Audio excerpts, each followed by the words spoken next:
And thanks a lot to F.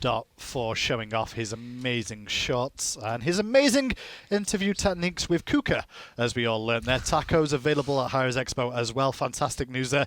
Welcome back to the SMITE Console Wars. Day one is underway of the placement stage to an extent, where we start to see which teams may go on to the World Championships. And joining me to break it all down is the one and only Zeros. He needs no other introduction than that. What if you could give yourself an introduction, what would it be? The one and only, as you just said. Is that what you go with? Yeah. The one and only? I like that. Okay, well, I won't use it again if you liked it. Let's have a look at the bracket of what's going on today with the console wars. We just got a chance to see Hype Unit take on Aerial Arise. Xbox Advance there as Hype Unit 2-0 very quickly. A weakened Aerial Arise roster. But now it's about rival versus big money. Zeros, you don't know too much about the console scene. I'm not trying to put you on the spot, but what do you know about Rival and these two teams on paper?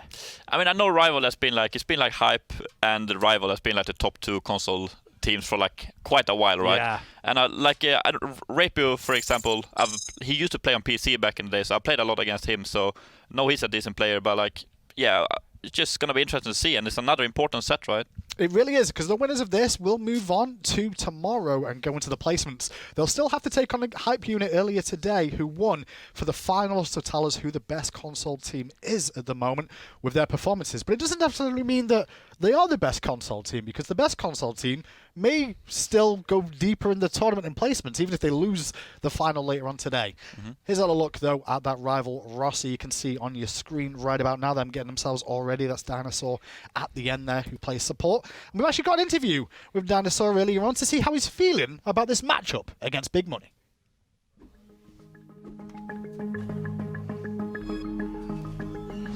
So for a couple of our players, I think this is going to be their last LAN.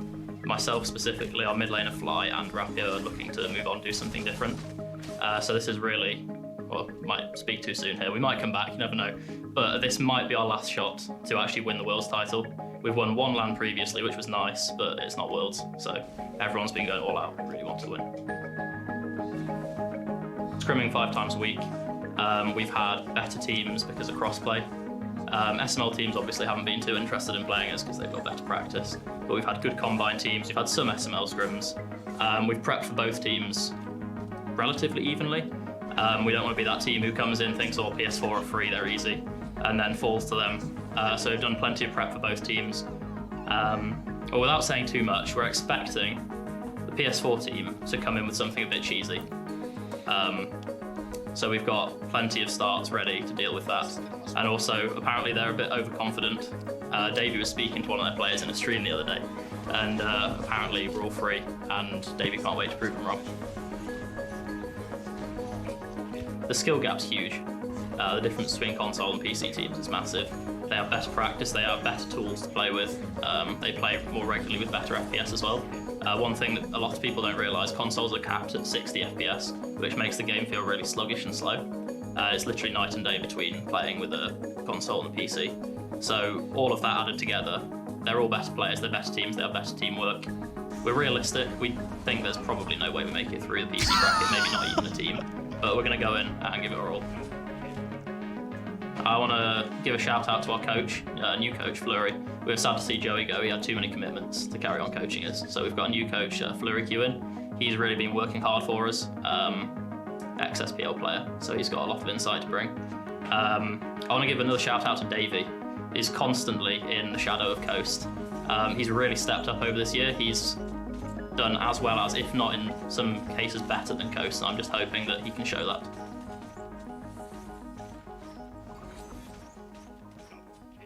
That was a little talk with DineOhSaw there on your screen. Obviously, you heard some noise in the background of giggling. That was Zeros. He was very excited about some of the plays that you got to see in that one. Is that what it was? I just love confident interviews. Yeah? We have no chance of beating the PC teams. Well, isn't it not better to be realistic sometimes if you don't feel like you've got a shot to try and like manage expectations a little bit more? I mean, no. I think you have a chance of making Worlds if you do a good run. So Okay. I think you should maybe he should be like, we're the underdogs. Maybe like we have no chance. That's a bit. Let's see what Big Money have to say and what they thought about their chances here today. I know I was pretty nervous the whole split, because this was my first time ever playing SMITE competitive. I kind of just played ranked or like played casuals, so now that it's kind of like a whole team base, like a whole different playing field, it's like now that I'm like comfortable, I have like 4 other people like that I'm completely transparent with, know my energy, know how to speak to me, know how to talk to me. Like everybody's just like really comfortable because they're all like really important, especially like our coach too. Big Money Esports, as a family, I'm kind of like the parent. Shadows is about like our baby basically, and Potato is kind of like the supportive uncle, and Bo, our support, is kind of like the baseline, and Jose is kind of just the father who does the punishments. So, and Eddie's kind of just like a little bit of every as our coach. I feel like what separates us from the other teams, if actually any of the teams here, we've never even like scrimmed against them, played against them. Honestly, even when we're dealing with like the first seed team, we never scribbed them once. So as you kind of see, like we watched them play so much and watched them play to their full potential, and we just kept tripping and tripping and tripping until we just ran. That's kind of how I feel about it. So I feel like we're like new players. They don't know what we play. They only see what's on stream, which I plan to what I'm gonna play. So I feel like it's gonna be something different from them. They're definitely gonna have to adapt to what we are.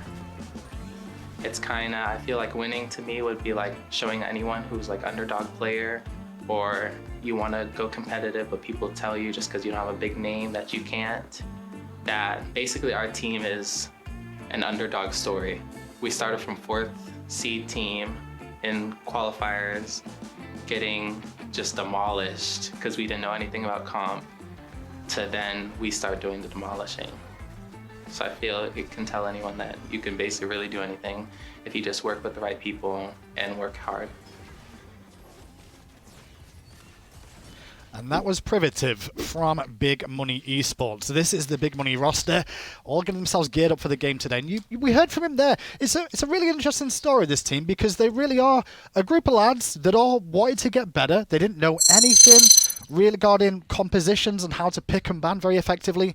But as the season's gone on and we've hit this second phase, they've done very well for themselves to get into this spot today to take on this rival squad, which are definitely favourites. Yeah, that's a tall task, but like obviously they're 10-2 in the league as well, so they've been doing really well, right? And as you said, like if there's any time you want to shine, it's at the end of the year when HRX is coming up, so perfect time for them to peak, I guess. Yeah, credit where it's due as well to this team. Even if they don't do well here today, to get to this point, it's a real step up. So already these boys have done well.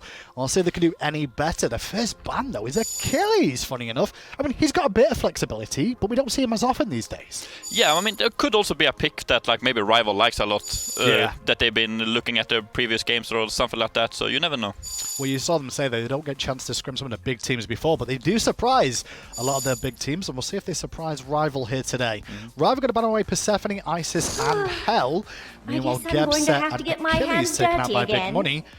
And Serqet will be the first selection. I lead us to glory. Just a solid pick now in victory! general. Like it just almost kind of secures early pressure. Like if you put a support, even in the jungle, she's really good early game as well, right? Just such good jungle clear and like so scary as well. If she starts blink, she has really good ganks in like any lane she goes to. So like just a solid pick. For sure, especially with a blink option as well and true damage on that ultimate.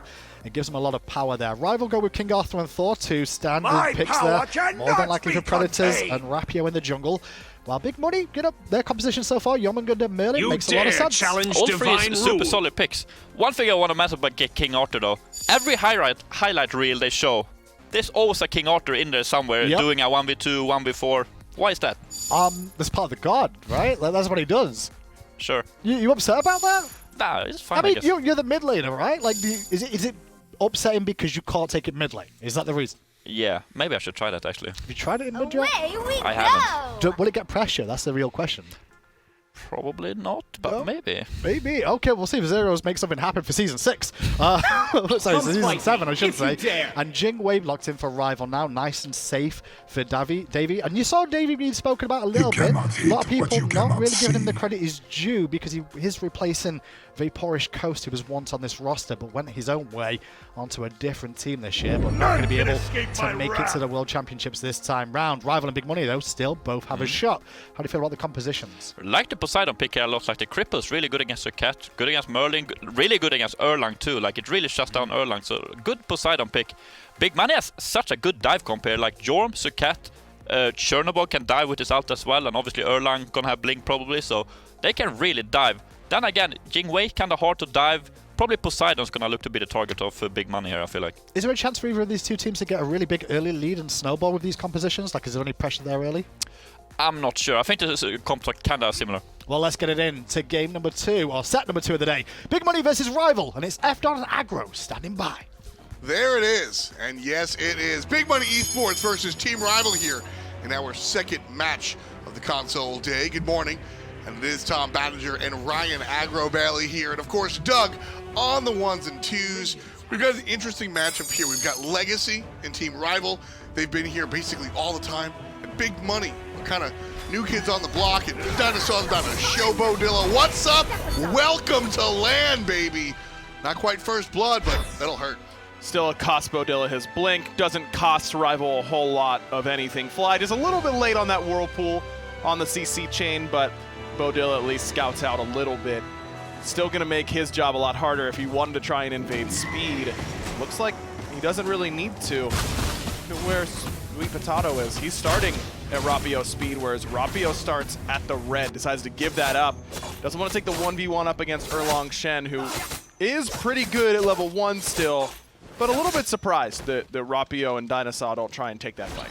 Yeah, I think that's, you know, the team at the end of the day, you could get too excited, and I think kind of pumping the brakes is better safe than sorry. The invade coming out here from Big Money. MySweetPatato has been fun to watch so far. Yeah, he has. I mean, this whole Big Money Esports team has really improved very, very rapidly during the course of the second phase. They are, without a doubt, the best team in this region as Beaudilla gets that death being caught. And Rivals seem a little bit shaky to start, because that start by Rapio, he starts at his own red and then goes over to the right-hand side afterwards, as if Potato isn't just gonna clear that whole right side jungle. That loses Predators his blue buff. That means that he's gonna have a little bit less pressure in a lane matchup where King Arthur already has probably his worst matchup. Not a losing one in that regard, but certainly one where he can't be the major bully. So you want to get him enemy blue buffs pretty consistently because he can't get solo kills in this matchup. It's one of the only that he really can't. And to sort of lose your blue and make sure that Shadows gets his is a little bit sketchy.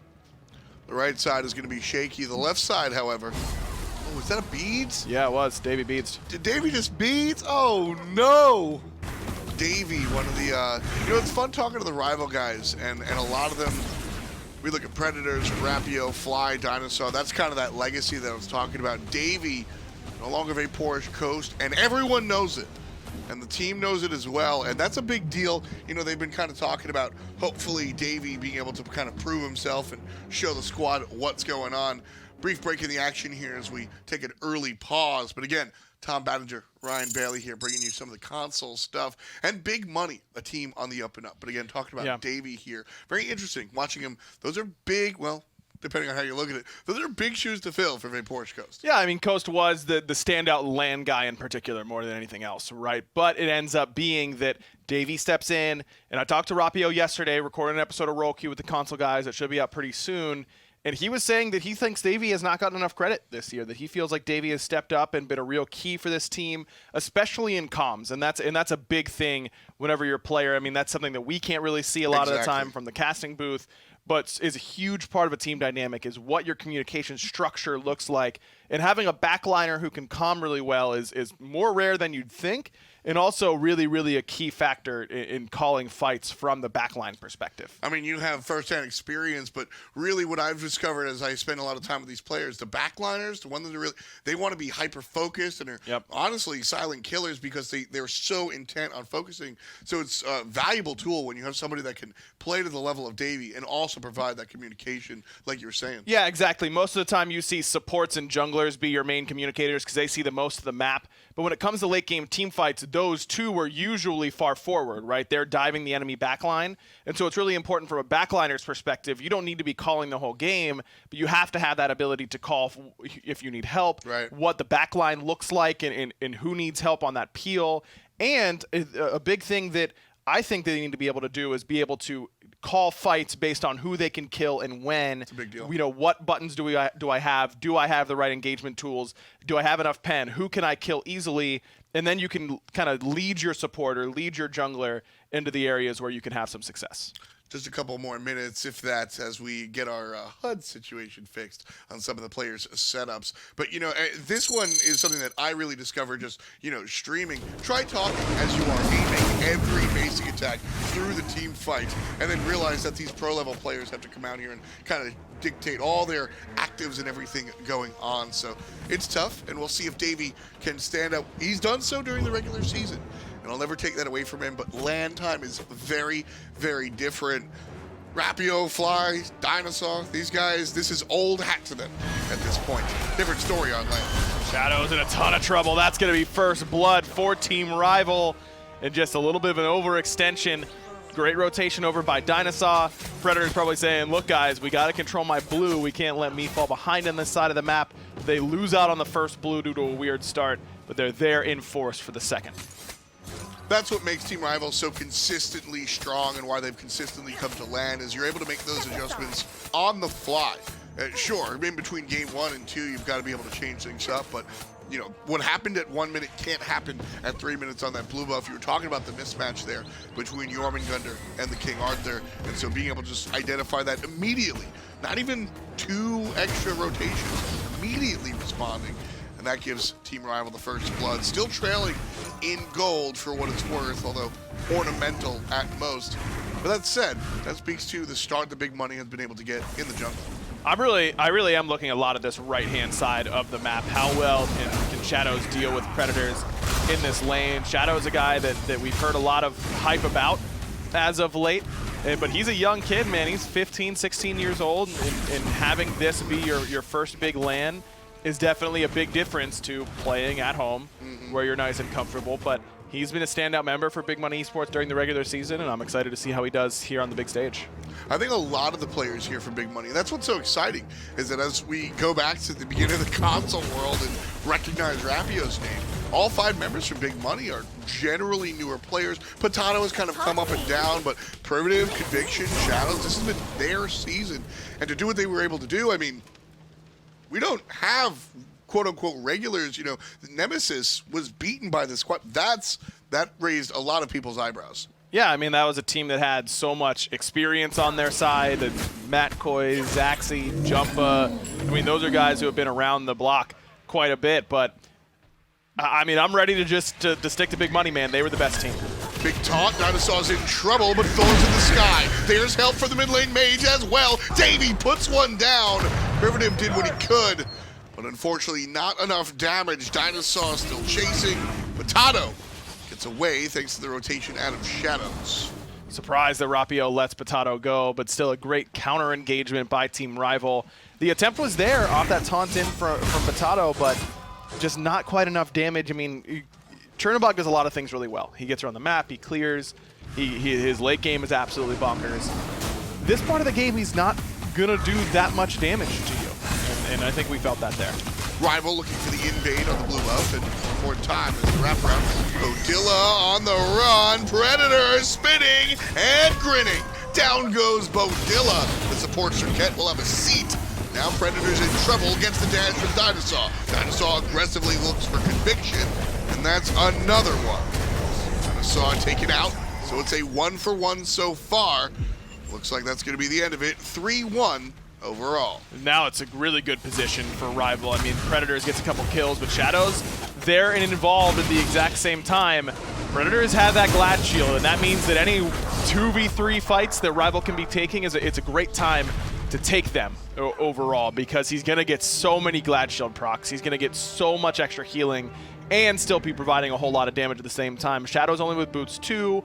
I like the idea of going in at that point, but DineOhSaw still only being level 4. Not a huge swing for Horus once he hits 5, but still some extra base stats wouldn't hurt him there. Sure. Right side Predators safe and sound. We'll go back to base on zone terms here. Shadows will as well. Itemization check as we hit our first early game lull. Seems to be their mages on the rival side, sticking to what is very, very popular so far, the Boots Rush into a Doom Orb, and that'll make up for a speedy Poseidon. The question is if we see the Cursed Orb finished into the Doom Orb, or if he goes straight into the Spear of the Magus. I think it's much better to finish the Doom Orb. I think that you get a really big power spike. Yes, it is expensive, but it makes this curve so strong right away. Thor's in the air.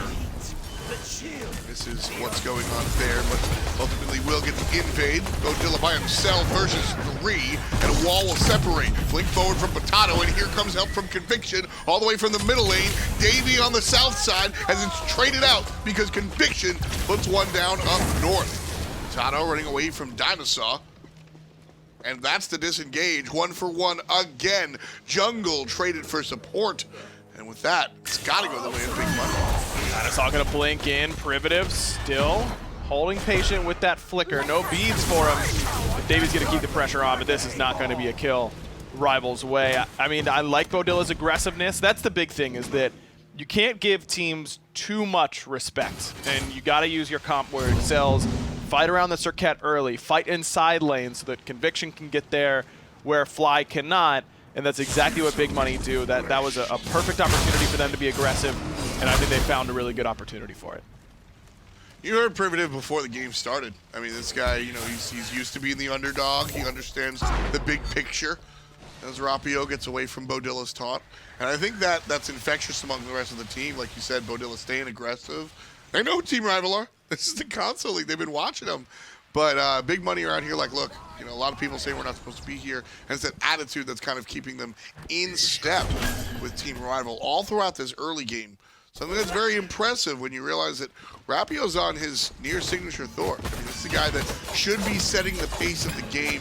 Ryan, what has Big Money done, or has it been Rival kind of dropping the ball that stopped Rapio from rotating the way we almost expect? I mean, he's still doing pretty well. He's still slightly ahead in net worth, so it's not a bad position for him.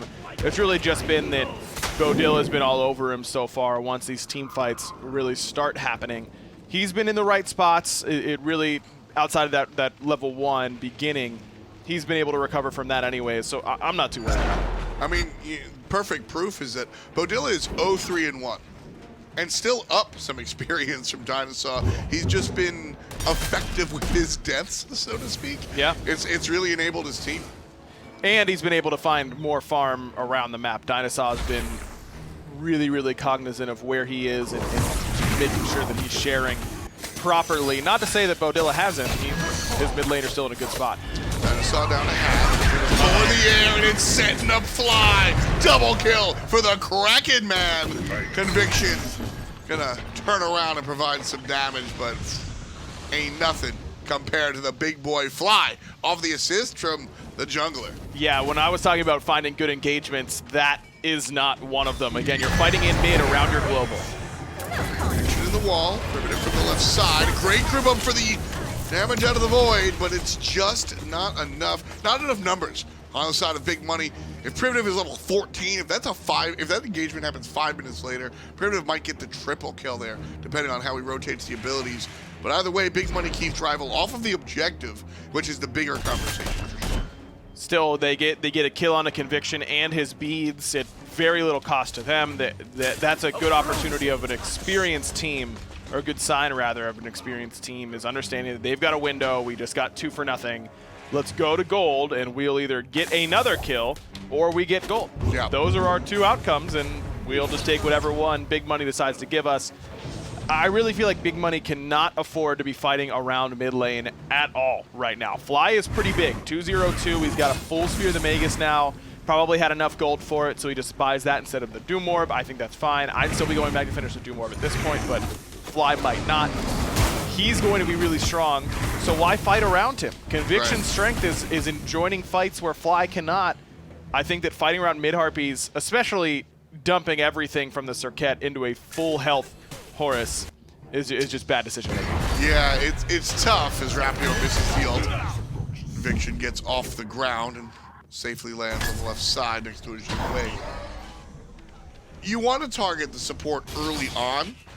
That said, tank boots make that conversation tougher, specifically as a Serqet. Yeah, you're shredding prots, but you're boosting prots as well with your zigzag, so it's, you know, push and pull against the same force. A little bit rough choice there. Team Rival up 7-2, although just barely in the gold department, maybe 1,500. Just enough to start sniffing around the other objectives cautiously, like we saw there jump towards the Gold's Fury. Rival, though, grouping up here, looking to make somebody surprised as they walk around the corner. No surprise. Decent wall. Conviction able to jump away.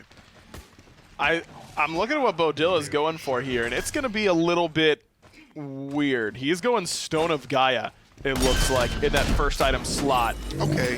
And Stone isn't a terrible item. I mean, it's a ton of HP, and it's going to proc off when he gets knocked up, which is going to happen a lot against Rival's composition. Horus, Jingwei, and Kraken all will knock you up. But man, going Gauntlet of Thieves is just so good. I don't know. I just don't think there's a world where I don't want Gauntlet really early. Beaudilla controlled here, knocked up. Bursted before he hit the ground. And there's a perfect example, right? No way the extra HP from Gaia or the regen after the knockup saved his life in that situation. Yeah. After the fact might be a different story, but after the fact right now, Team Rival, they would pick up the Gold Fury and then some. And Predators, well, there's the then some. Number 9, as Team Rival lift the love potion, 3,000 above Big Money Esports so far. Shadows surrounded. He'll be able to get on out of there thanks to the ultimate, and we'll see you later, champ. Has to, man. I mean, this composition from Rival is really, really good at killing Yorm. We just highlighted all those knockups. Those are going to put him in the dazed state, and so you're going to end up taking more damage, be slowed. Poseidon's also great because that vortex from Whirlpool counts as a pull in. Of course, Jormungandr can't be pulled, so that will daze him. This is a tough composition for Shadows to really fight against, it feels like. Right now for Big Money to get back into it, I got to see some more of Potato. And just very, very quiet this game. And to be fair, Rapio has been quiet, but like you mentioned, I think that's Beaudilla's doing. Potato has just really not had the impact that you need to have early game, mid game, at all as Erlang Shen. I mean, it's been hard because every time they've tried to engage around mid, they just get completely decimated. I think the fight selection for Big Money needs to be better. The one fight that's gone well for them was on a side lane, specifically the left side lane, where Shadows is not fighting around Predators. You don't want to fight around the King Arthur at this point. You don't have the anti-heal to bring him down. You're just all extra Glad Shield procs for him at that point. On the left-hand side, however, Privative, now very far behind, but was not. Now it feels like it's too late. Davies 4-0, level 15. He's the highest in the game. Can't fight around him either. Right side is where Team Rival want to fight. There comes Thor for the top down, and Shadows is going to be taken down. King Arthur looking for the last hit, and can find it, and that's good. The ultimate is safe, and Shadows will be just as safe as Tower, however, will suffer the fate of my prediction. Down it will go. Conviction running away from the 1v1 in the middle lane, and Team Rival still grouped right side, half rotating out, half rotating in. Conviction really cannot afford to stop and try and do this red buff. Davey really wants to keep this chase going using airstrike just as a mobility option. The rest of Rival's on the way anyways. Potato tries to get some back camps, and he will be backhanded for it. Davey, kill number 10 for Team Rival. He is half of those, ladies and gentlemen. Again, Team Rival. Team Rival talking about the big shoes to fill that their old carry had. I think Davey is putting his name tag on in this one. Yeah, 5-0, 5-0-1.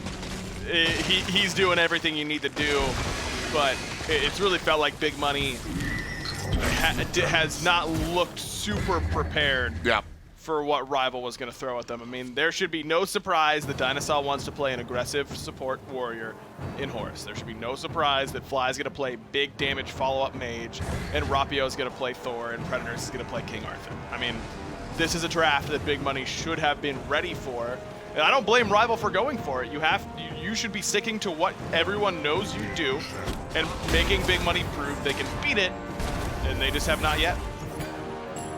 Team RvL has been doing this draft for 2 years. Yep. I mean, this is just what they do.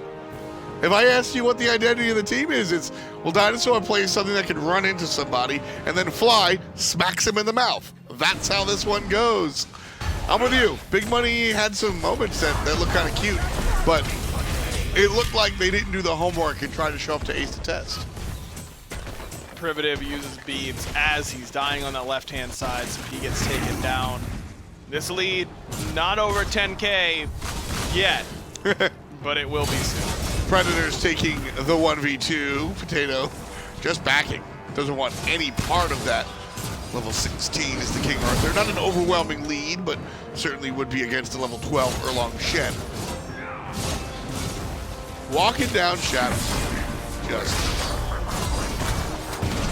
bullying. The team taking the space given to them.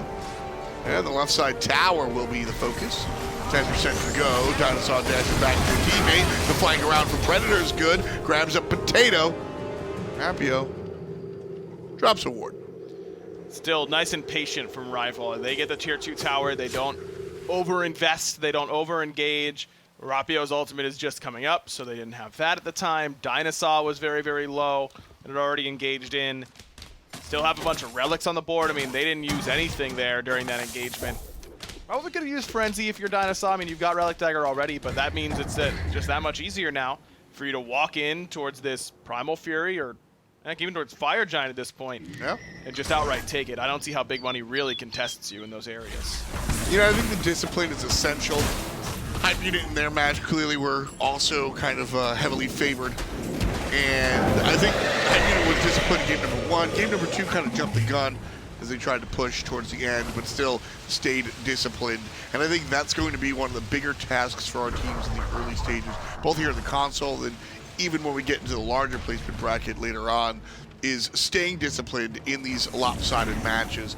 It can be easy. I mean, you know, I say it ad nauseum. Don't let your lead play you. And it can be very easy to let that happen. So to see the discipline out of RvL has been real impressive.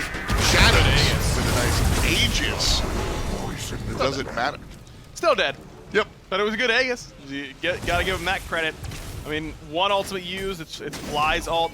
That is your best secure, so now Big Money might entertain the idea of trying to steal away Fire Giant.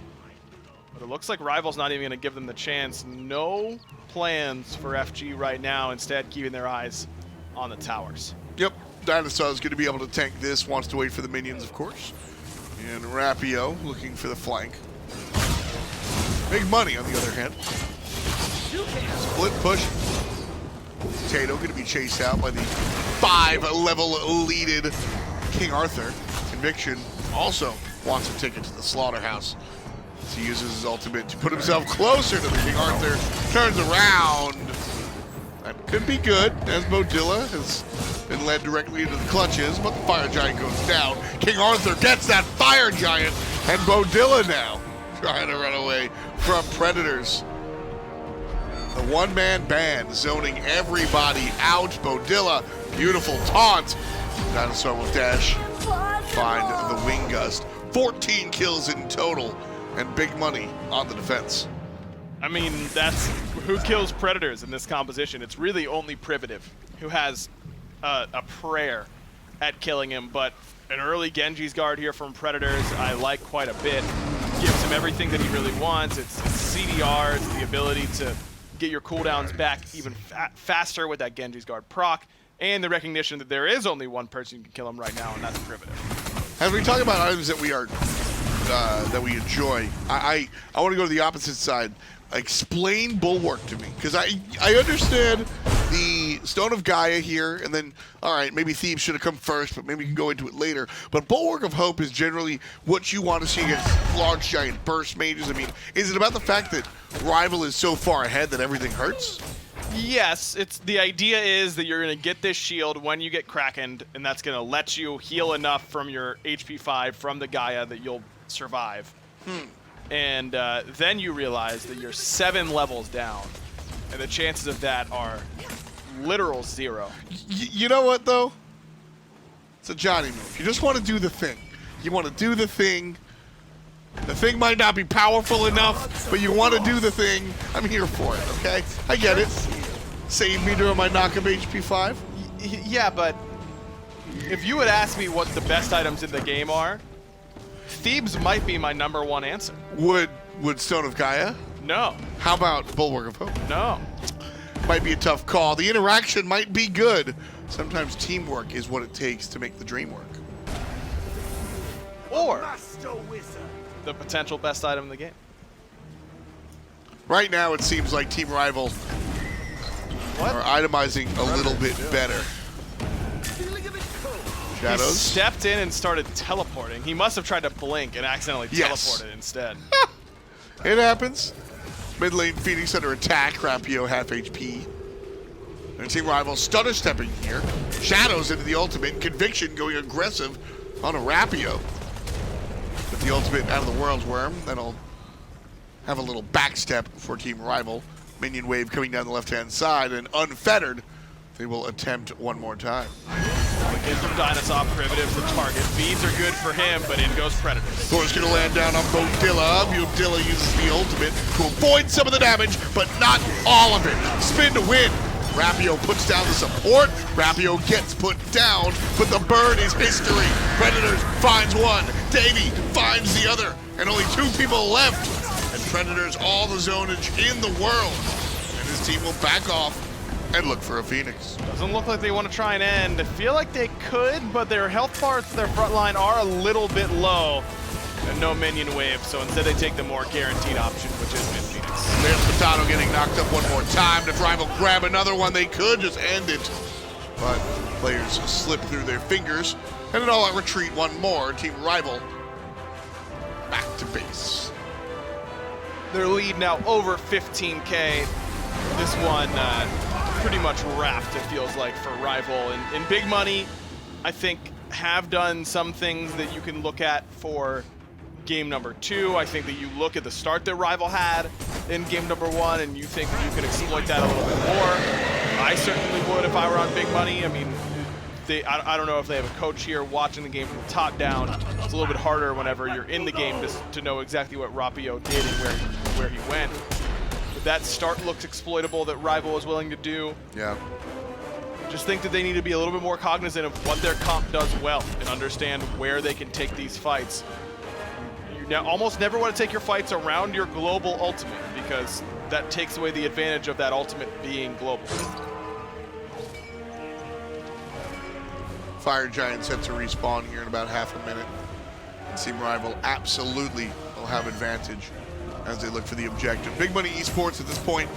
They've got 2 Phoenixes to defend. They're doing a good job of doing their homework, so to speak. As Chernobog pushing up the left lane. The middle lane just now being unpushed. Looks like they left Shadows there. For the entirety of Team Rival by the objective. And it looks like nobody but the Erlang Shen will be local. Rival know all about it thanks to some good vision placement. See Tato here. Probably going to attempt to just steal it from the pin. Wasn't that far off. Yeah, that was a little too close for comfort. But Rival comfortable. They take control of the objective, take control of Potato. They'll mash him down. Mashed sweet potatoes would be just disgusting. Those sweet potatoes in general are disgusting, and I feel very strongly about this. I mean, they make sweet potato fries. Yeah, it's very different than mashed. Predators teleporting to nowhere Maybe to be seen. switch those next time. Yeah. That is, we're working on that. That's the second time there, buddy. You gotta fix that. Team Rival now venturing forth slowly but surely. Privative Conviction here in front of Shadows. Decent damage having Privative engage. half engage, if you will. Rapio's staying in the jungle, waiting for his moment. Just have to wait until these waves push in mid a little bit, or we can just go in now. Land on the back line, spin to win right on top of him. Big knockup, and that's going to be it for Rapio, but can Team Rival follow up? Here's the damage coming out from the zoner. And this will have to be a big retreat. Davey on his last legs will avoid the nonsense of Shadows. The damage fought back won't be there. Big Money defend their right side very well. Odd time for an engagement for Rival, because if you want to go in without minions, you can do it earlier when Potato's still dead. Instead, they kind of walk around, not sure if they want to go in quite yet. I mean, this is the advantage of the Merlin that Privative is playing, is that he's able to put out very safe damage and great wave clear from a far enough distance that it's difficult for Rival to engage on top of that. So Rival kind of waited out, they aren't sure, and then I'm thinking, okay, it's probably because they want this fire wave in mid to be pushing, so that Rapio or Predators can loop under, so that they have pressure on the Titan, so that they can threaten someone to go and kill the Titan while that wave is coming in. But then that doesn't happen either. It's a little bit of an odd series from Rival. So far, this game has been Rivals up and down, 18-5, 27.5 on the clock. And Team Rival have consistently held the lead, as was expected. Team Rival, the LAN veterans, Big Money Esports, a lot of new names to the local area connection here, down in Alpharetta. So as we see Big Money try to climb the mountain, Rival, they just bring the avalanches. This, of course, we'll see who goes on to play later on. Chance at placements. So Rival aiming towards the sky, and all of them wind up on the right-hand side. Big Money Esports surprised for some reason. Yeah, that play, the only way to really stop it is as soon as you see that Horus start to ult, you have to engage on the team that's standing right in front of you at that point. Especially if DineOhSaw is going to do it from that position, because if you let them determine where they want to go during that time, it's impossible to stop. Not fast enough. Broken ankles all day. Mid lane Phoenix has been taken down once before, and again, Shadows will be the doer. So, just a brief reprieve. As Rival avoid the damage and are ready one more time to walk into the lane. Led by DineOhSaw, in tank tower. Maybe healing damage. Nice change by the void damage. Had a Privative to group players up, and the Phoenix still stands. Maybe he had to use the beads during that sequence, but still healthy enough. I mean, he's got a little bit of healing from this Fire Giant for a little bit longer at this point. Did use Aegis at the same time, so he is pretty vulnerable at this point. Potato's blink is up. He's got to find Davey. Waiting for the moment. Predators very much in combat. All the way back on. From Team Rival. The objective in their crosshairs here is they look for the Primal Fury one more time. The next Fire Giant will be enhanced. That's why I don't mind the Primal push. I think the enhanced Fire Giant is tough, and Big Money might have the opportunity to defend. You only have one Phoenix down, and it's specifically on the Fire Giant side, so if there were ever was a time for Big Money to defend that objective, now would be it. The goal differential certainly coming to a close as well, as Big Money are finding their way into their items. And you know what, as much as I dislike the 2 health items coming out from Beaudilla, I love the Emperor's Armor. I think it's fantastic considering the situation. You haven't left your Phoenix in 12 minutes, so get the Emperor's Armor and enhance the 6-man. Yeah, I agree with that. I think the Emperor is very strong here, and let's say that you manage to win a team fight, you'll be able to get in there and burn these objectives pretty quickly because their attack speed will be slower. Those windows will be smaller. Team Rival looking for the fight instead of the objective. Wrap you off the mark, but Potato still about to get fried. Predators, number 19. As Team Rival take their momentum and swing into the right lane. Big ultimate by DineOhSaw to cut off the retreat of BME. And Rapio showing up, walling him off. And it's kill number 20. Kraken Man makes blackjack as Davey finds the last hit. And Rival barreling down the right side lane. That should be game. That fight looked like it actually could have gone very well for Big Money. There was a wasted frenzy by DineOhSaw. Fly splits off, but Big Money just a little bit too spread out and ultimately can't capitalize. Walking into the throne room, Davey finds one extra. Privative will do what he can, but it's just not enough. The Titan goes down. Game number 1, Team Rival over Big Money Esports. Took them a little bit longer on the sieging than they probably would have liked. I mean, that was a pretty good defensive composition on the siege for Big Money Esports, but Rival still a couple things to clean up, it feels like, going into games 2 and potentially 3. Big Money, on the other hand, clearly some things they've got to work out as they try and figure out where things are going in their world. As far as things that went right, I liked the early game coming out of Beaudilla, and Privative did have some shines of some moments of kindness. The rest of the team, though, seemed to be kind of individually playing. Yeah, I mean, it was just a little bit weird. I think the moment certainly looked like Big Money was still kind of getting accustomed to playing on LAN. There's a lot of these players' first LAN experience up against a team that has the most LAN experience across all console teams. So bit of a tough matchup for them. They did some things well, and I don't think Rival looked invincible during that game. So maybe Big Money can turn it around in game 2. That's the biggest thing. Eddie with an eye is the coach here for Big Money Esports, and game 1 is probably where he has to do the most work. Going to game 2, Rival has absolutely shown that they can have some points where you can break that armor. Defense looked strong at a Big Money, and defense can win sets. Is this the set? We'll find out after this.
Welcome back to the SMITE Console Wars, where we get to see the best of the best from the consoles of Xbox and PlayStation take it on in good action to see who can advance to the placements tomorrow, and also reclaim the best on the sticks for this year. Big Money up against Rival is what's going on right now. Rival just took game 1. Zeros, it took a little bit longer than I think a lot of people expected with how the beginning of the game went. Yeah, about the beginning of the game, though, it's kind of weird, because I think Rival was up 3-0 in kills, which includes the first blood bounty as well, and they were still behind in gold. So yeah. Big Money, shout out to them. Like, really efficient farming, I guess, for just staying in the game, even after being so far behind in kills. I think that's something that can happen with the newer teams as well, because Big Money, one of the newer teams on the block, so to speak, but the fact that they just stay very disciplined in that early game, they got behind because Rival got very aggressive looking for picks. Yeah. But those picks only really get you something if you find experience and gold off the back of it. Yeah. But Big Money just kept on farming. Yeah, that's usually the see with the more with the older teams, with the more veteran teams, you see like they can be behind in kills early game, but they usually stay equal in farm anyway. So like, didn't expect to see from this team, but like looking kind of good. Although whenever the fights came, I felt like fighting into this 3-on-3 Rival, like the Poseidon and Horus and Thor, there's so much set up for the Poseidon. Yeah. And they really weird. I know Aggro mentioned on the cast, but like really weird Serqet build in my opinion. Yeah, seeing the Thebes so early on in this one. I mean, he's great against knockups, as we were saying, but well, if you get knocked up and you're dead before you even land, the passive from that item doesn't really help you. Yeah, definitely. It could have been a mispurchase as well. Always yeah, like happens, because right? it's the same tree, right? And like if you already invested in rank 2 Stone of Gaia, then it's too late to go over to Thebes. So could have been a mispurchase. Like, and if you think about it, they had like 3 or 4 knockups. Yeah. So like, it's not the worst idea to go Stone of Gaia. You get the benefit of being a pro yourself. Of like, if a player builds that, the casters, we generally have to go, well, this is why he's doing it, you know. And then we'll get off the air and you'll be like, oh yeah, I just misbought, you know. But we have to give the reason for it. Maybe it was a misbuy situation. We'll see if Big Money can correct things for game number 2 in this best of 3. And speaking of that, what do you think Big Money need to do? Because it looked like Rival got very comfortable picks there. Nobody was really like pushed out of their comfort zone. Yeah, I don't know. Maybe put the Merlin in mid instead of the Chernobog. the Merlin did really well. Like when it comes to defense late game, I felt like he was the one holding them in the game, right? Yeah. He did a lot of damage in those defenses, and like even held them up. They had 2 finishes down at one point and managed to keep them off, fight them off from the third one. So really good defense. I think just don't take as many bad fights in the early mid game, and I think the late game, if they're on even foot, because like when the fight started going kinda even, they were all at like 15k gold behind or something. So if they were like more even, then maybe they can fight back. Yeah, that's true. And that's the one thing about what Rival did that game. You mentioned they had 2 Phoenixes down. Siege in that third one without minions. They got a little bit too overconfident there for my liking. And they're going to be a little bit careful that they don't do that later on in this tournament, especially later on today if they win against Big Money here in game number 2. So with that being said, King Arthur was pretty dominant from Predators there, just running around the map killing everyone. Yeah, it's usually the same story. You really hate that gun, don't you? No, I actually think I wish I could play in good though, because it looks really fun to play as well. I would want a 1-on-4 and like just kill everyone. Well, Hell will be the first ban this time from Rival yet again. Funny enough, they did that last time along with Isis and Persephone. Big Money going to make some adjustments. The second pick first of all, but not only that, they're going to take away that Thor, so Rapio doesn't have that available for himself. Yeah. The coach That's a big bow tie, that. That's a nice outfit from the coach, if that is the coach. The bow tie is a little bit big, you know. As I look at it, it's like it's taking up most of my screen. It's hard to keep your headset on when that's the case. Susano from Rival this time, so they won't ban Isis and Persephone here. They might be able to get one of those for themselves. Yeah, that's probably what they're looking for, I would assume. Would love to see some Persephone. Think she's really good, but you can definitely beat her. You've seen Team lost with her, so... Yeah, she seems like you have to set up the farm. Yeah. And when I say the farm, I don't mean the farm on the map. I mean her little farm of plants. The garden. You've got to set up your garden first of all, is a better way of looking at it. Before you can really make good use of it. Like a Bone Rush is great poke potential, but it really comes from the plants where her control comes from. Yeah, obviously she's as strongest if you can fight around where you already have plants set up. But like, as long as you have your ultimate up, I think you don't really need to fight around your garden, if that's what we call it now. That's a good way of looking at it, is a garden. If you have your ultimate up, she's really good at fighting anyway. Yeah. But if her ultimate is down and she fights in the area of the map where she hasn't put up a lot of plants up, she's really weak. Yeah, weakened situation. But she's not going to get picked up this one, banned away by Rival. All hail Set! Is destroyed by Big Money into the ban phase, and Set will be the first selection for Rival. So both Deb and Hype Unit, which they may go on to play after this game, have shown that they've got a Set in their god pool, and I think they're both like flexing a little bit here to show the other one. Yeah, maybe. You see Hype Unit played Set jungle both games, and he kind of popped off both games as well. It's going to be interesting to see if Rival places this in the jungle or if he's going to go somewhere else. Well, they do have King Arthur still up at the moment. Big Money could look for that for themselves to take it away from Rival if they want to. That's Rapio on your screen there. He could be one of the pilots of this set. We'll find out if it goes. It could go pretty much anywhere set at the moment. Jungle, solo. We've also seen it in the duo lane in those 1v1 matches that have been a bit more so. Big Money going to take a long, hard look at what they should go for here. How do you feel the Yorm did? Do you reckon you go back to Yorm here, or do you take the Arthur? I mean... The thing is, I don't know what his god pull is. So like, I think Jorm is always just a solid pick. And like, one fight when the defender of Phoenix, like he hit the Jing wave for 450 with every single Jorm alt, and he didn't even have that much power in his build. He had like Pam Boost, Jade Emperors, and like an E-Staff or something. Yeah, I mean, Big Money went with the Serqet option last game, and they were really looking to try and get the pressure off going early. But obviously, as it continued on, they didn't really find as much as they wanted to. Beaudilla couldn't get anything going. But the Merlin is what you said had a very good game last time. Privative, you want to see him go back to it again then? Yeah, for sure. I think he should stick on the Merlin. I'm not sure if these guys flex between mid and ADC, but like if we can see the Merlin in mid, I guess Hu Yi has a little bit stronger fight, because when Hu Yi hits 5, he's like has a big ultimate to fight with around mid, right? So like that better than the Chernobog, I think. Yeah, just drop those suns down. You can even sit in them if you want to make sure you return some damage to your opposition. Rival going to get King Arthur then, so that's going to be go over to Predators, which means it's more than likely going to be set in the jungle here, unless they take it to take on Merlin in the dual lane. Is that something that's a good matchup for Set, Merlin? Or is it just a farm off? Not really sure, to be honest. I haven't seen that matchup too much.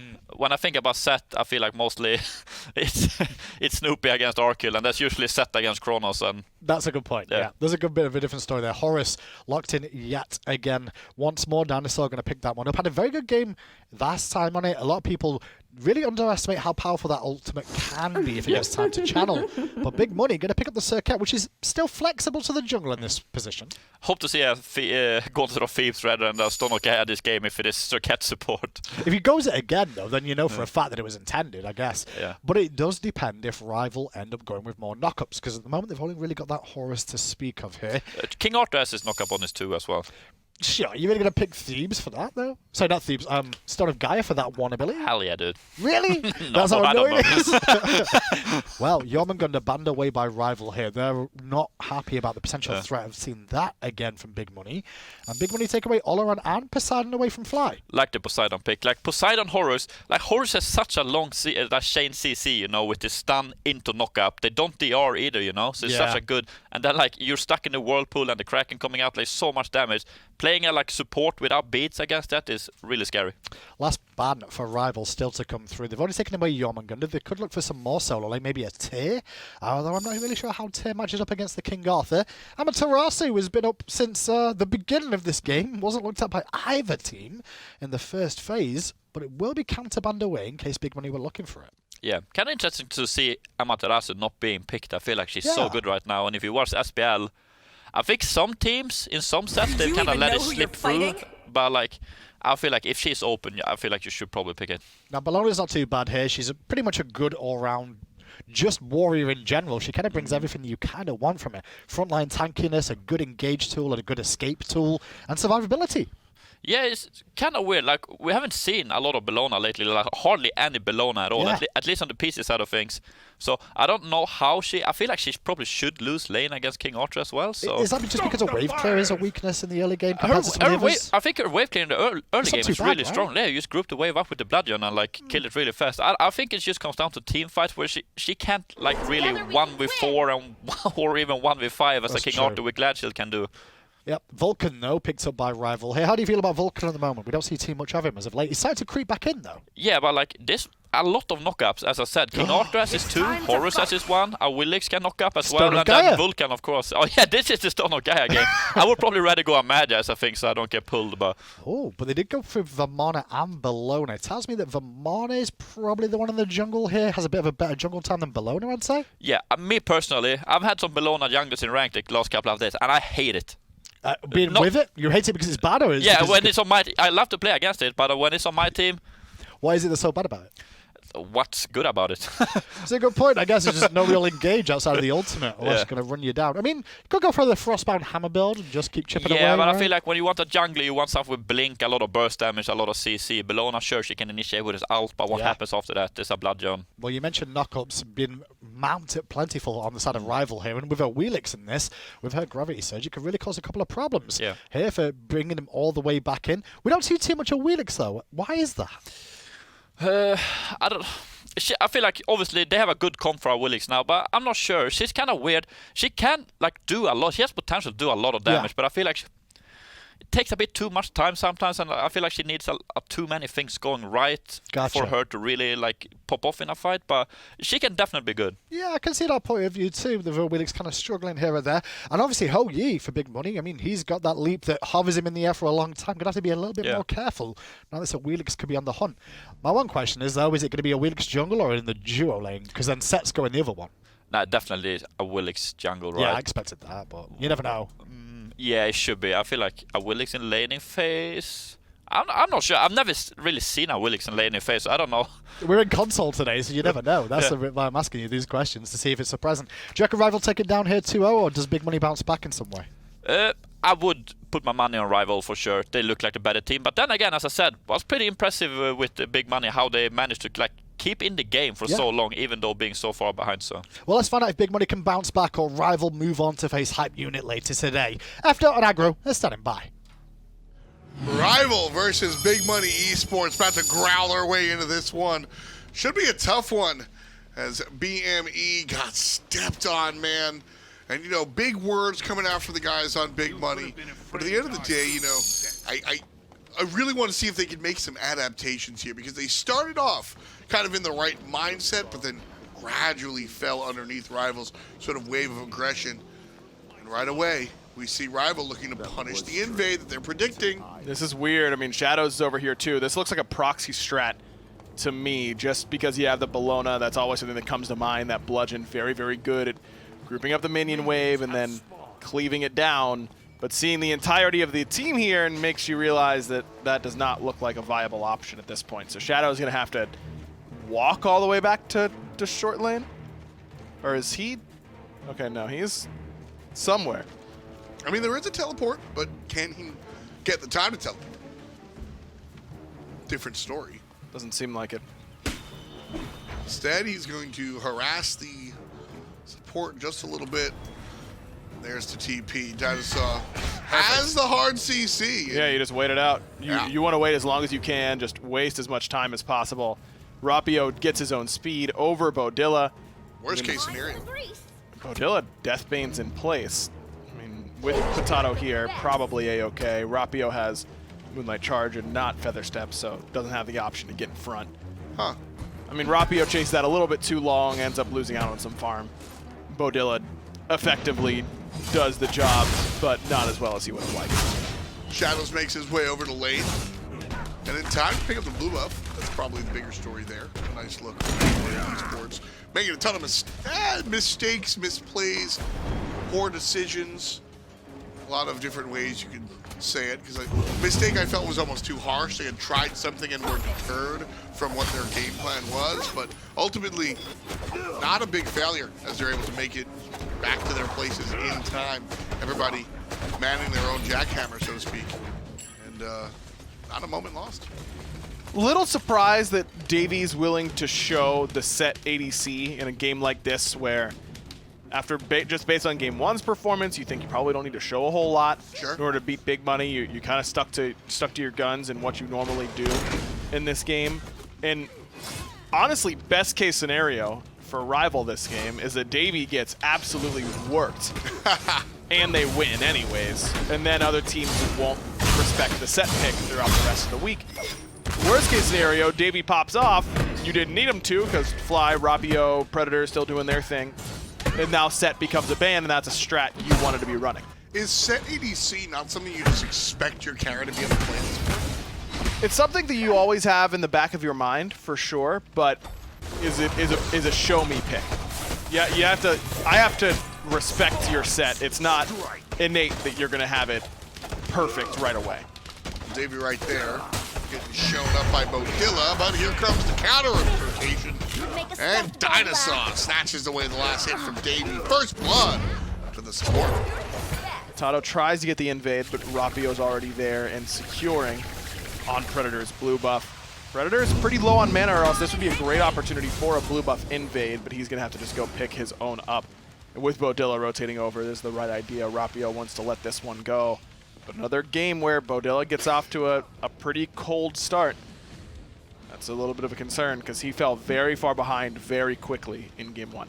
And again, you know, big money esports with the right mentality and just incorrect execution. You know, I liked the thought process from game number one, Beaudilla looking for the early plays and just getting turned upside down. And here, kind of same thing. I liked the look from the Bellona on the other side of the map, looking for some cheese starts, but not able to really get it. Instead, gets himself turned around as well. Team Rival already up about 1,000 gold just by way of first blood and the incidentals after the fact. Big money in the hole. You mentioned the start that we're starting to see in mid laners in game one, this rush into Doomorb, and I think that Vulcan's one of the gods that probably abuses this better than just about anybody. He already has a lot of movement speed built in with the passive. His scaling is really, really solid, so he can make use of all that power from Doomorb. The MP5 he doesn't mind because he wants to spam his abilities. But that extra movement speed helps him more than most mages because he doesn't have a true escape, but he is just on the edge of pretty slippery. With Doomorb, he becomes really, really hard to lock down. I think that we might see a lot more Vulcan, not just because Pretty Prime is here at LAN, but just in general this week. You know, Vulcan's an oddball character because he's not safely clearing the wave, but at the same time that backfire hits hard, so you can kind of angle yourself to deal the damage. Nice reaction to Privative, getting away from the Dino-Davy combo there. What is it that brings Vulcan in and out of the meta? Because he's an early late game character, meaning that the later game mages come through, but late game is kind of his home base. What is it about Vulcan that invites him here? Itemization, I think, is really big for him. The amount of pressure that you need in mid lane is pretty important because he doesn't pressure particularly well. He doesn't pressure horribly, but he's not a pressure pick by any stretch. That's what I was getting at with the backfire. It's kind of left and right. SweetPatato surrounded Left and right. Knock up here. There's the pull in from Awilix, and the feather step should be good, and it is. Number 2 for Team Rival, but from a distance is the shot, and the shotgun down some. RvlFly with the quick swap, and going for the kill. 3-0. That was nice and clean from the Rival guys. Not a whole lot of miscommunication. Maybe on the Moonlight charge right as Excalibur's Wrath hits, but I mean, we're nitpicking at that point. Big money. I mean, game 1, this happened pretty consistently. Shadow started getting blue buffs invaded. Rival was able to rotate over and force. Where are Conviction and Beaudilla on that fight? They're clearing red buff. Well, Conviction's clearing red buff with Privative. Beaudilla is just kind of hanging around in mid. Have to be a little bit more agile in getting around the map in order if you want to try and defend against Rival early. Especially on the Serqet. That's something that Serqet excels at. And so if you're not able to kind of do that, that questions the 2-time selection.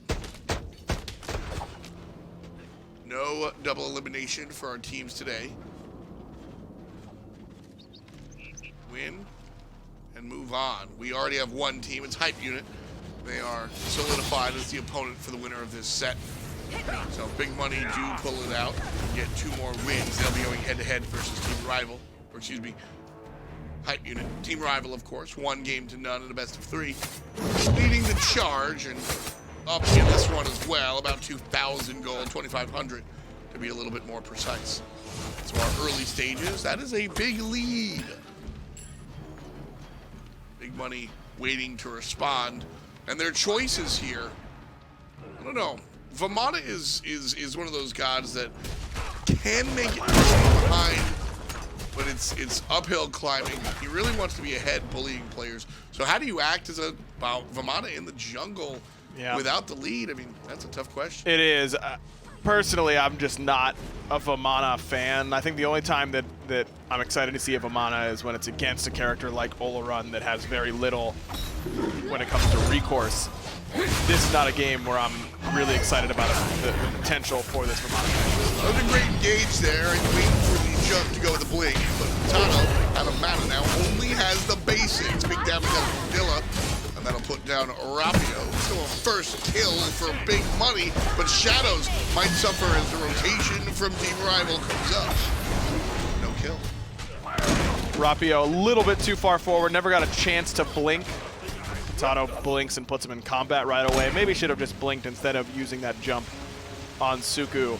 That's pretty big because Poseidon was really, really far behind, and he needs to just get into as many of these fights as he can to try and get some extra gold. Conviction gets his beads burned. Team Rival looking for the invade, and the escape is good.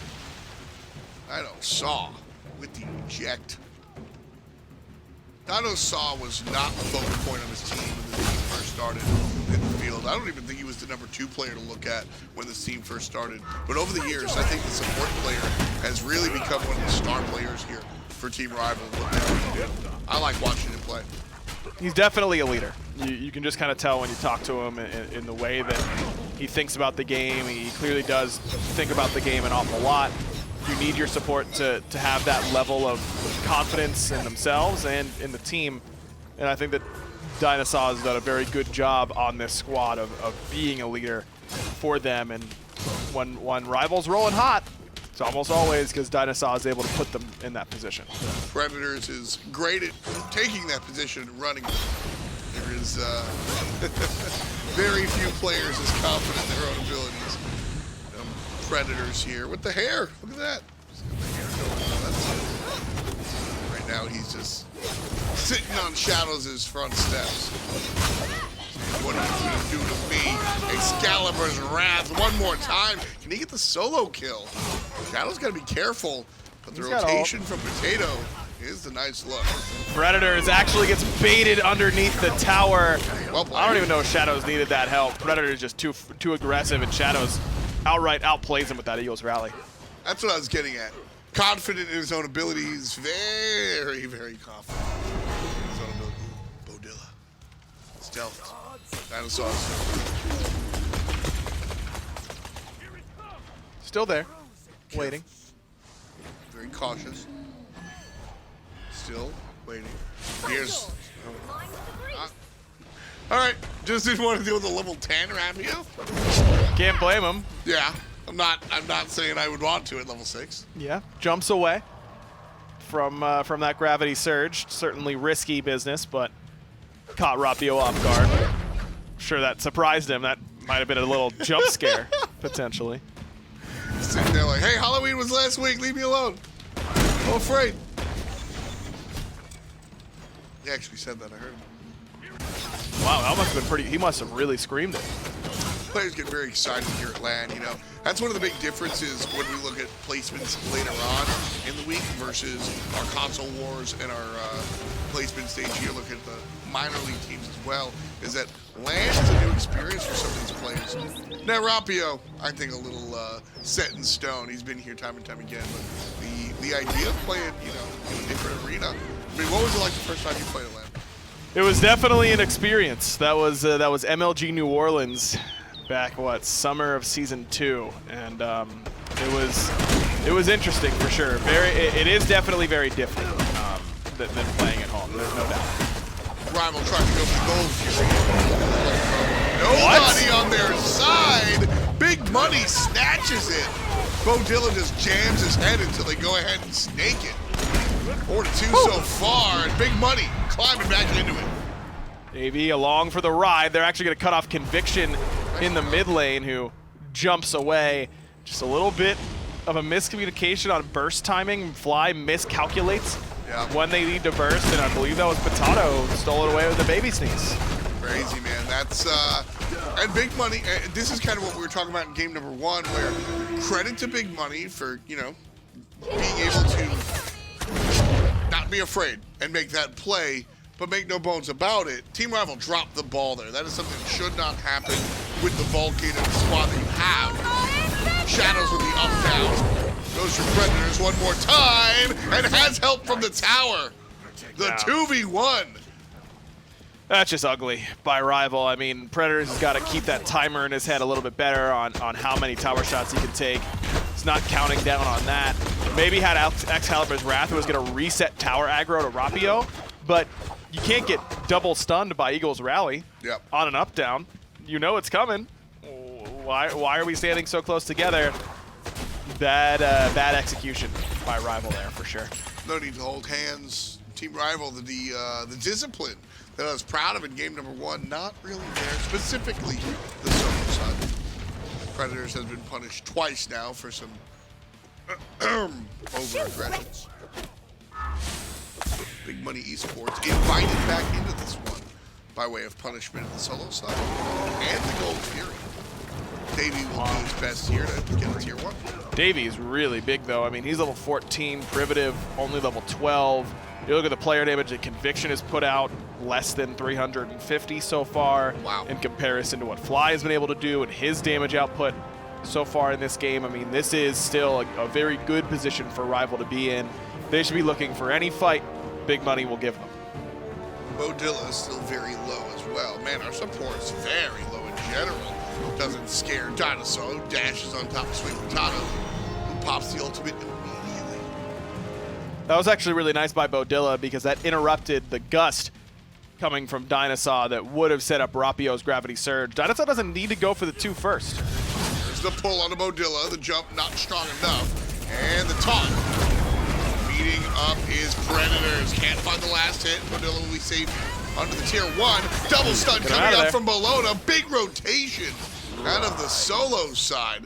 And Big Money Esports, they don't get any notches on their belt. They kind of win the team fight, and they're going to shade over. Pyromancer's already down, and that'll deflate their excitement for sure. But what can Big Money get off that? Fortunately, Ryan, I think the answer is nothing. Back RPs, that's it. But you get your support out. I mean, that was a good attempt by Rival, but the CC chain wasn't there onto the Serqet. Really nice reaction on that Gravity Surge from Rapio. He pulled Beaudilla from a pretty far distance and was able to yank him back. But what do you know? Beaudilla, Gauntlet of Thieves early on, has health and protections early on, gets away because of that. I don't think he's living there with Stone of Gaia. Probably not. Do you think the Stone of Gaia bulwark mentality works if you buy it a little bit later after some of your necessary items? It can. I mean, Gaia's not bad here. The composition is knock up into Awilix ult, right? So Gaia seems pretty solid, but the way I look at it is, why would I be going Gaia when I can go Spirit Robe and get the same idea of when I get CC'd, I get this extra protection, or I get this extra burst of survivability. I'd much rather have the stats of Spirit Robe and the passive of damage mitigation more so than HP 5, especially when Rival has a lot of anti-heal in the Brawler's Beatstick and the Divine Ruin. I think staying away from Gaia this game is a good idea for Beaudilla. 15 minutes in, and we've got 7 kills. Rival up 2,000, but only 1 kill, 14. A light grouping around middle lane, threatening. Big Money chooses to defend their tier 1. The ultimate from Potato, the wraparound from Predators could be strong. But Big Money, just by way of Vamana ultimate, keeps Rival at bay. Gold Fury set to respawn at about 5. And that'll likely be the target for Rival, but there is absolutely an invitation on the front door to walk in because Team Rival living in a castle state, and they're ready to fire. They've got Fly's ultimate ready. It wasn't enough last time to get the secure, but you like his chances more now. He's got a lot more damage in tow. Without Potato's ultimate, it's going to be hard for him to walk in. Beaudilla's location here is a good choice. Wings forward to avoid the level 16 set. Jumps on DineOhSaw, and here comes the Suns. Big Money on the retreat. Big shot from Vulcan. Just barely missing Conviction, but they get a second chance. The putback by Davey, and he puts Conviction down. Rapio on the other side of the team fight deals with his enemy jungler, and 5-on-3. Team Rival will look for the Gold Fury, the Oni Fury, and try again. Privative is close by and might actually have an opportunity here. A little bit of damage, a little bit too late. Rival is able to secure the Oni Fury that time around. And really, the Thorns pickup for Privative, or for Potato here, confuses me a pretty solid amount. He's so far behind already. I don't think Rival's going to have an opportunity or have any concern with just hitting him anyways during those Thorns, and he has been a complete non-factor so far, besides that one Gold Fury steal. Conviction as well. I mean, the least player damage in the game by a pretty considerable amount. You take his supports off the table, which really shouldn't, because both these supports and Serqet and Horus can provide an extra little bit of damage, but they're both still dealing more than your mid laner.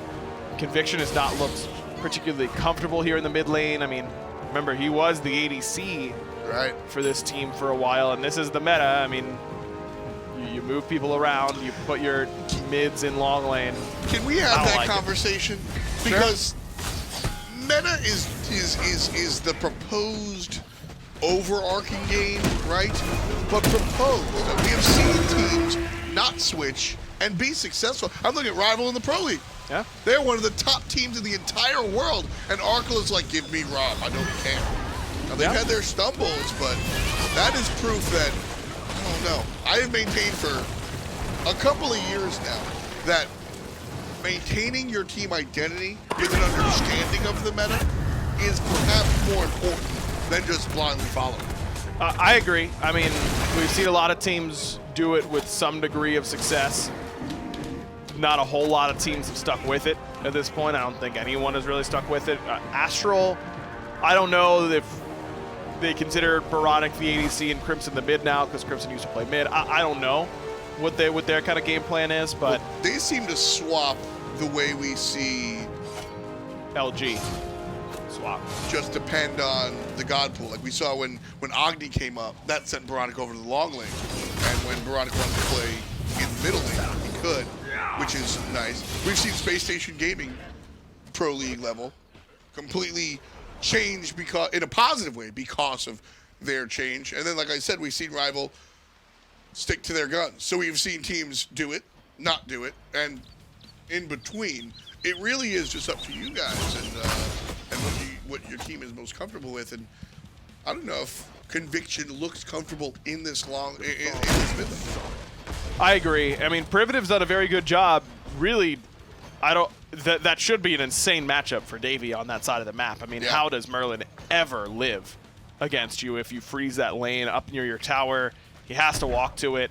You sandstorm on him, he flickers, you slow him, you Kingslayer, he's dead. The fact that Privative gets out of that lane without any deaths either tells me that he played that better than anyone I've seen play that matchup, or Davey wasn't ready for that, try and go for that style. He was playing for the later stages, which frankly does not make a whole lot of sense on set ADC. A lot of the reason I think it's really good is because there are a lot of characters, Merlin included, Right. that just don't have a way to live. Probably column A, column B, because I have enjoyed watching Privative this year. I think Privative has been a big part of what has allowed Big Money Esports to get here.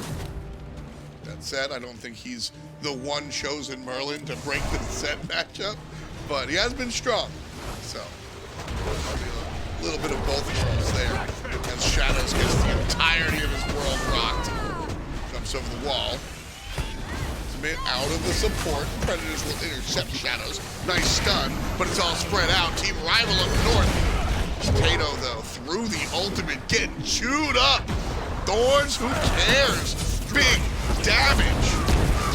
RvlFly puts down the Potato. It's exactly what I was saying earlier with those Thorns. I mean, you Thorns, and they go, okay, we'll take a little bit of damage to ensure that we kill you without a whole lot of extra investment. Good itemization choices for Rival. A lot of anti-heal. Early. Makes it so that Vamana ultimate doesn't do a whole lot. Davey with the, I love Davey's position here. Carry only by name, playing the assassin, and gonna do just that. Predators and DineOhSaw taking the tower. Davey calls back. Beaudilla jumps in and gets trounced. Davey one more time looking for the flank. Here he comes. Damage on a conviction. Big damage on a conviction. Aegis chased out. Tier 2 tower, the focus. Surprise, man. I think Davey had conviction dead right there. No jump for him, no Aegis. That should have been a kill for Davey. Even in the 1v3, I think that's one he should be able to take. That seemed like a team call that Davey didn't want to wave off. That seemed like all retreat. A more established player might say, no, let me go in here. But I will never, I'll never wag my finger at somebody following the team call. Sure. The problem with this composition for Rival, it surprised me that they went this direction, because the one trouble they had game one was in sieging, and that's this composition's biggest weakness, is it's going to be very, very hard for them to siege. I mean, Rapio, his engagement is going to be a little bit rough. You're really relying on DineOhSaw finding someone with a knockup, or Fly from a distance with a knockup in order to get the fight going your way. Otherwise, I mean, you don't have the traditional ADC. You don't have anyone who kills towers super well. Set will with this Hydra's build. He does excellent structure damage with Hydras, but that means he has to be in melee range in order to do it, and expend some degree of resources by using abilities in order to proc Hydra's Lament. This could prove a little bit problematic for Rival. Big Money, in my mind, should just be letting Rival take fire, let them come to our tier 2s and Phoenixes, and we'll fight them there. I'm with you. You know, when you look at Team Rival, if they get into the melee range, the Phoenix dies pretty easily. Rapio and Set will do some damage. High power builds, of course, right? So you're chunking those Phoenixes for big numbers. But you gotta get in there. Big Money. Privative has shown us in game number 1 how difficult it will be to get in there versus the first. The other players, you can zone out Shadows and Potato, I think. Chase out that Bellona ultimate, move on. Rapio here on the safe side of the Fire Giant as we push our 25th minute. Big Money Esports 7,000 gold down. Still ready to defend the Fire Giant. I like that call. 7,000 is the last fight, I think.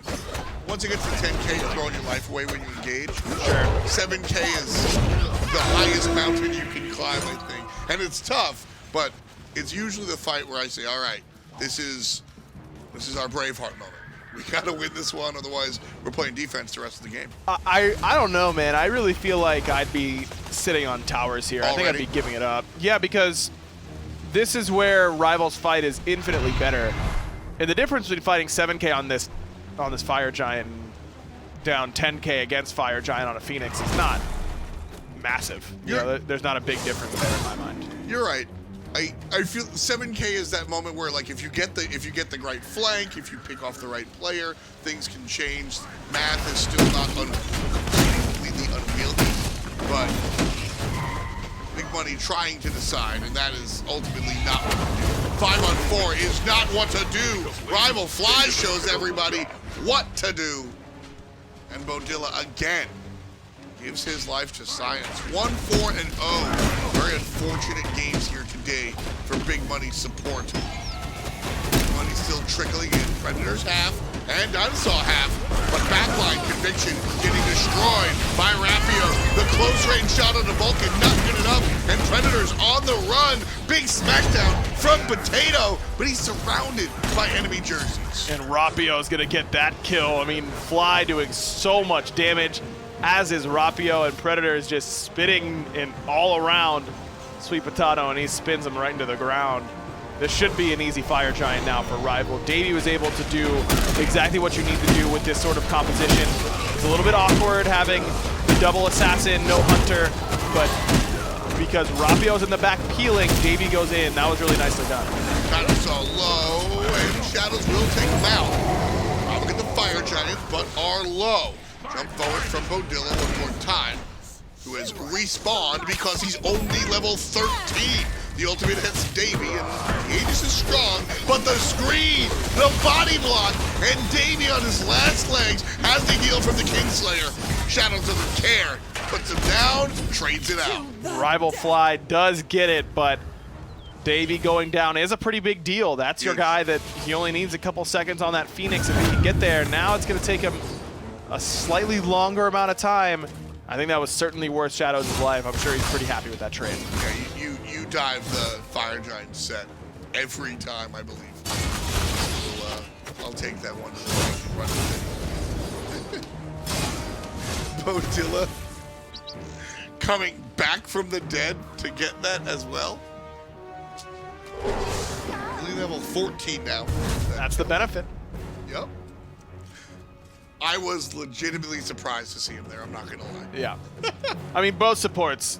Beaudilla 1-4, his team's losing, but I mean, you look at these levels where everyone else is level 20 and both supports are only level 14, they just are not farming effectively. Not at all. At all. That is certainly something that's going to need to be remedied, regardless of who wins this game. DineOhSaw's been doing a good job of rotating, bringing his team around or whatnot, but we see this out of less experienced junglers a lot of the time as well, where all of their resources are dedicated to helping the team, so you are left with nothing for yourself.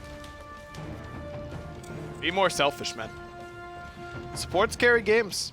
I mean, especially in this meta where your itemization is really strong. I mean, between Thebes and Pridwin, you get really tanky really quickly and do a lot of damage at the same time, because that Pridwin proc is an extra 350 damage that's getting added into your kit for free. Getting to level 20 is pretty important. I mean, some teams do it more than others. You'll see Kalas on United really get a lot of farm, and he'll hit level 20 around the same time as everybody else. Yeah. Or sometimes will actually lag behind, believe it or not, because he's being so aggressive. If he gets those kills, Rival aggressive as well.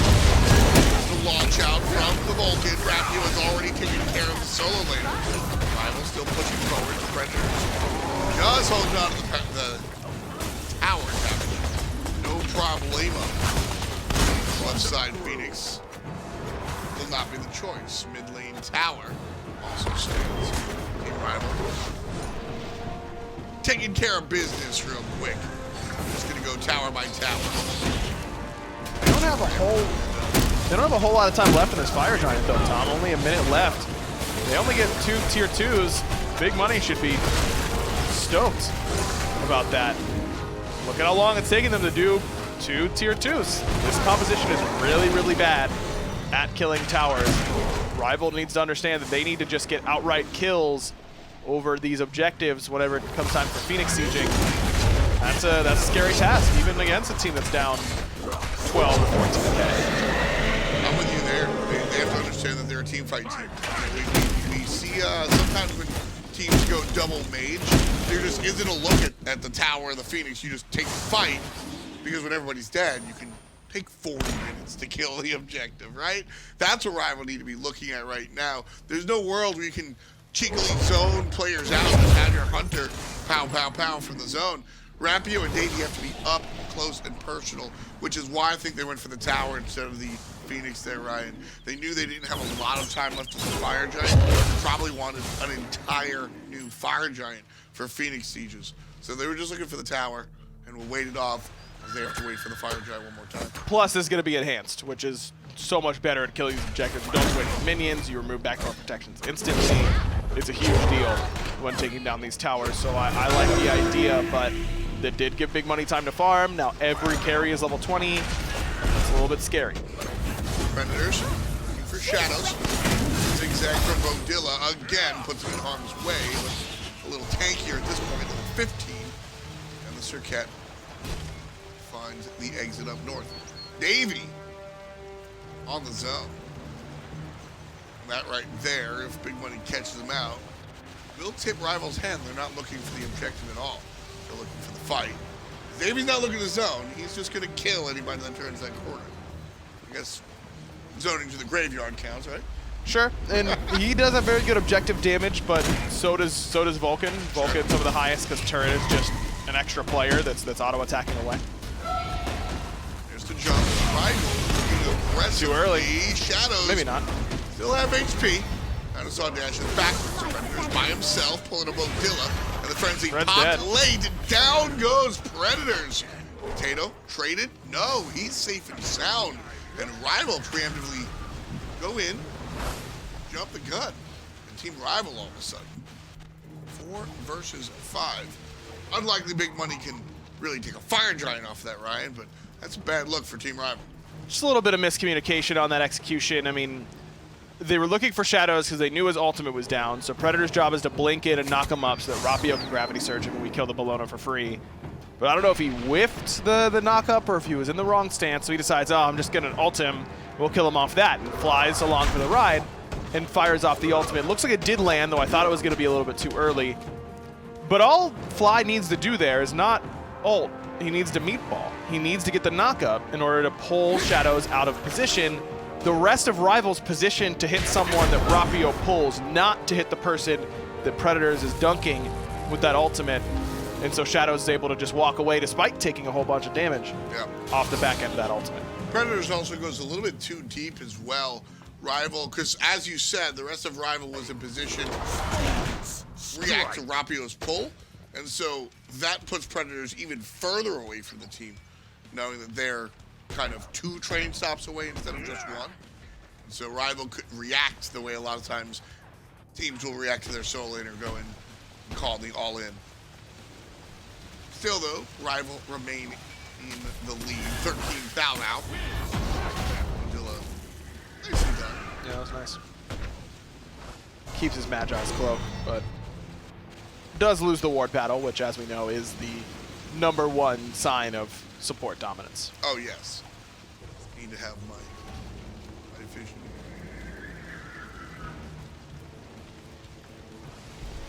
Rival waiting for Big Money to bite. Last time, Rival the ones who bit down and got hit for it. DineOhSaw jumping in, missing largely what he was looking for. Set still on the left side. You're patient. Rival's choice not to go all in there was good. That was a miss by DineOhSaw, and they were like, all right, we'll wait for the cooldown to come back up. Fire Giant touched to see if Big Money bites. They're waiting to see who's coming around this corner, but it's going to be DineOhSaw who takes a lot of damage from his fire. Big Money's going to bite. Predators goes to the right side. Maybe here, and it's dashed on by Shadows. No hard commit. DineOhSaw heading back to base. I mean, Shadows is playing these engagements really well. He's understanding that he's the priority target. It's something that a lot of solo laners are used to, and so it's a little bit awkward for them to play around at times, but he's done it pretty well. That dash in with the shield bash in order to get out of that knock-up from DineOhSaw is not an easy task to make, but he does it. This Oni Fury's a good pickup for Rival. This is the sort of thing they need. They need to force Big Money into action in a different way because these engagements are so telegraphed from them that Big Money is willing and able to just wait and play the reaction defense, the prevent defense on FG. This is where Oni Fury really shines. Horns locked around Fire Giant. If Big Money doesn't defend against these Oni Fury waves, they just lose their Phoenixes. So that'll send Big Money out to pasture, and Rival will be able to pick up Fire Giant. Not yet, though, and Big Money realize that, so they're here to rush things down. Predators in trouble, though, rushed down by the support player, and that'll do it. Beaudilla takes him down, and DineOhSaw gets spread on. Fire Giant still ticking away towards the Vulcan, and he's got a shot of his own, and it's enough to turn Shadows into a shadow. Davey too far up, but has help from support, and DineOhSaw will cut off the rest of Big Money Esports. It's 4-4. Remember, there's an Oni wave in the left-hand side, so Rival interested in just keeping everyone on the line, but it looks like they might join up with their Oni wave in mid and try and take down this Phoenix. Again, this is not a strong suit of this team. Frenzy pot, though, and Beaudilla's in trouble. Primitive now, dishing out some damage on the other side, and Rival quickly realize exactly what you have to say. But you're just kind of leading Big Money to the water that they're really thirsty for. They need to be able to defend this massive wave on the left-hand side, so why aren't you staying around Fire to make sure that they have to stay there and letting your Oni wave do that thing? I mean, Exactly. You're like, hey, we're going mid, but please, man, do not go left. Like, I am really serious about this. I'm going to be really upset if we just lead you to this left-hand lane and then you end up clearing the minions. So much of competitive gameplay has been force your opponent to make the impossible decision. It's something I learned a long time ago, where every game is filled with decisions, and a lot of times you have a good choice. Usually you have two okay choices, assuming your opponent is playing well. And the best thing you can do as a competitor, everybody always thinks internally, what can I do to put myself and my team in a position to be in the best where we can do?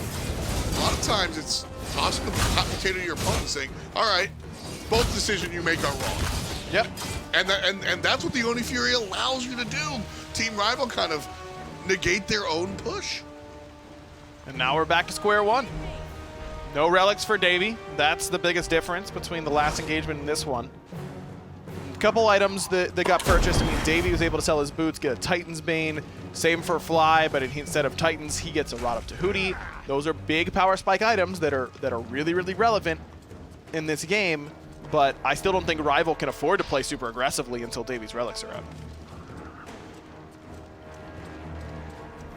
Rapio so outside of the team fight, threatening whoever gets knocked up. Fire Giant started, but again, it's more fireworks than fire. Big Money Esports keeping their distance for once in this game. Usually a little too over-aggressive. Beaudilla, the main counter. Here's the jump in from DineOhSaw.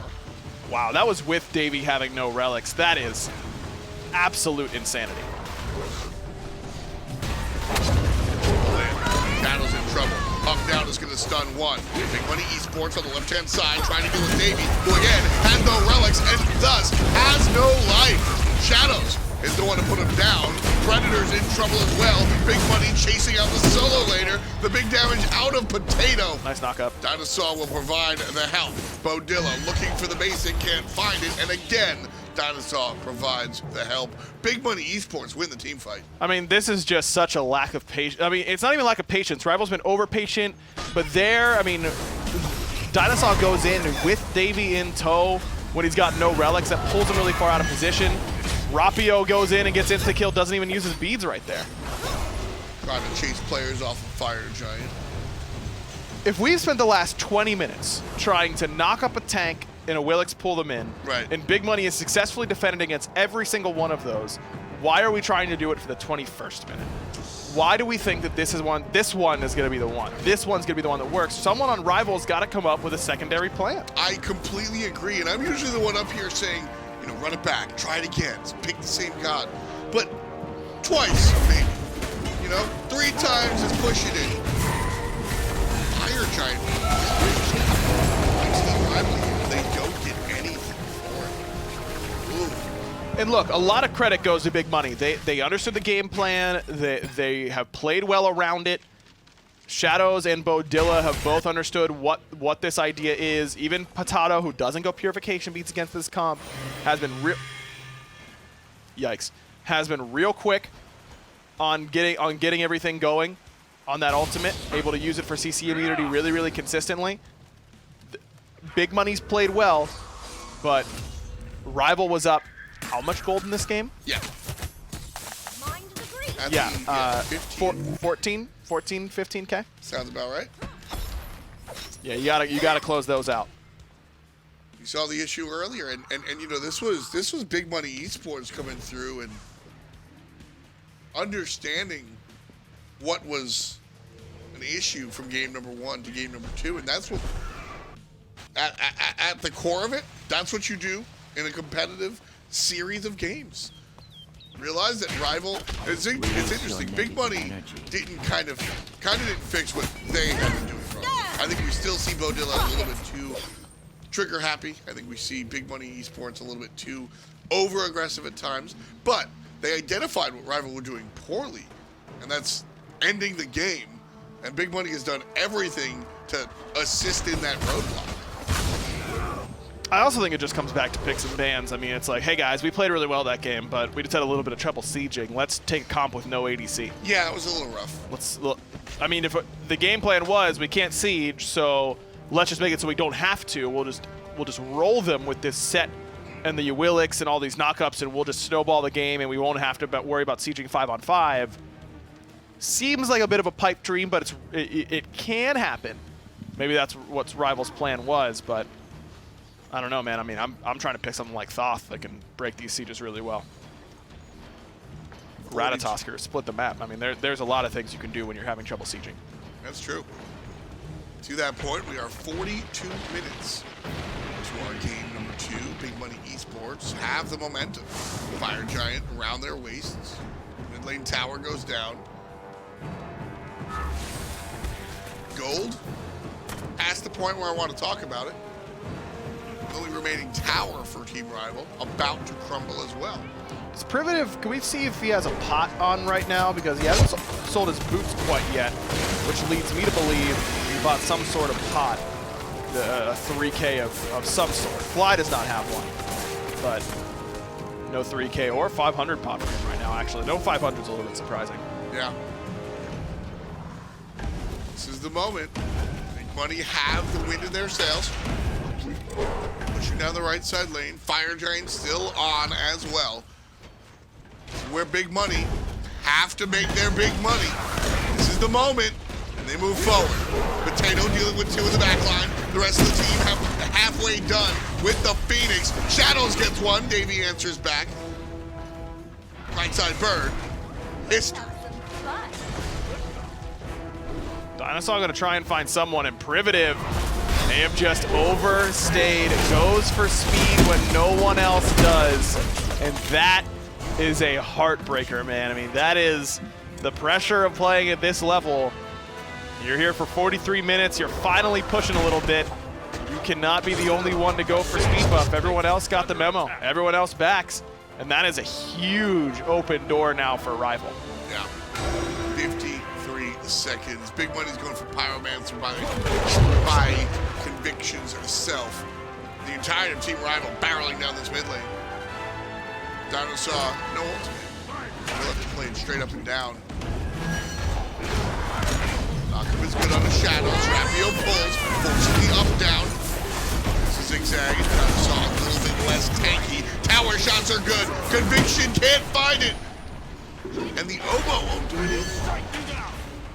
Rival have to be pushed back. Big Money with a good defensive set.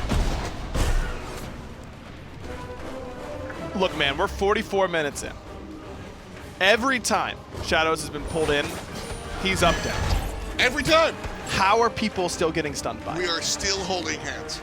It blows my mind, man. I mean, you gotta clean those up. I don't know. Look, I mean, this is your life on the line if you're a console team. This console war here on Sunday, no double elimination. Big Money's on the verge of getting eliminated after losing game 1. But I have been pretty unimpressed with what I've seen from the favorite on the European side. RvL has not delivered as advertised quite yet. And at some level, that's really exciting because I'm excited to see Big Money do well on this stage and have a pretty good game. But no one's happier right now than Hype Unit because they're watching this game going, okay.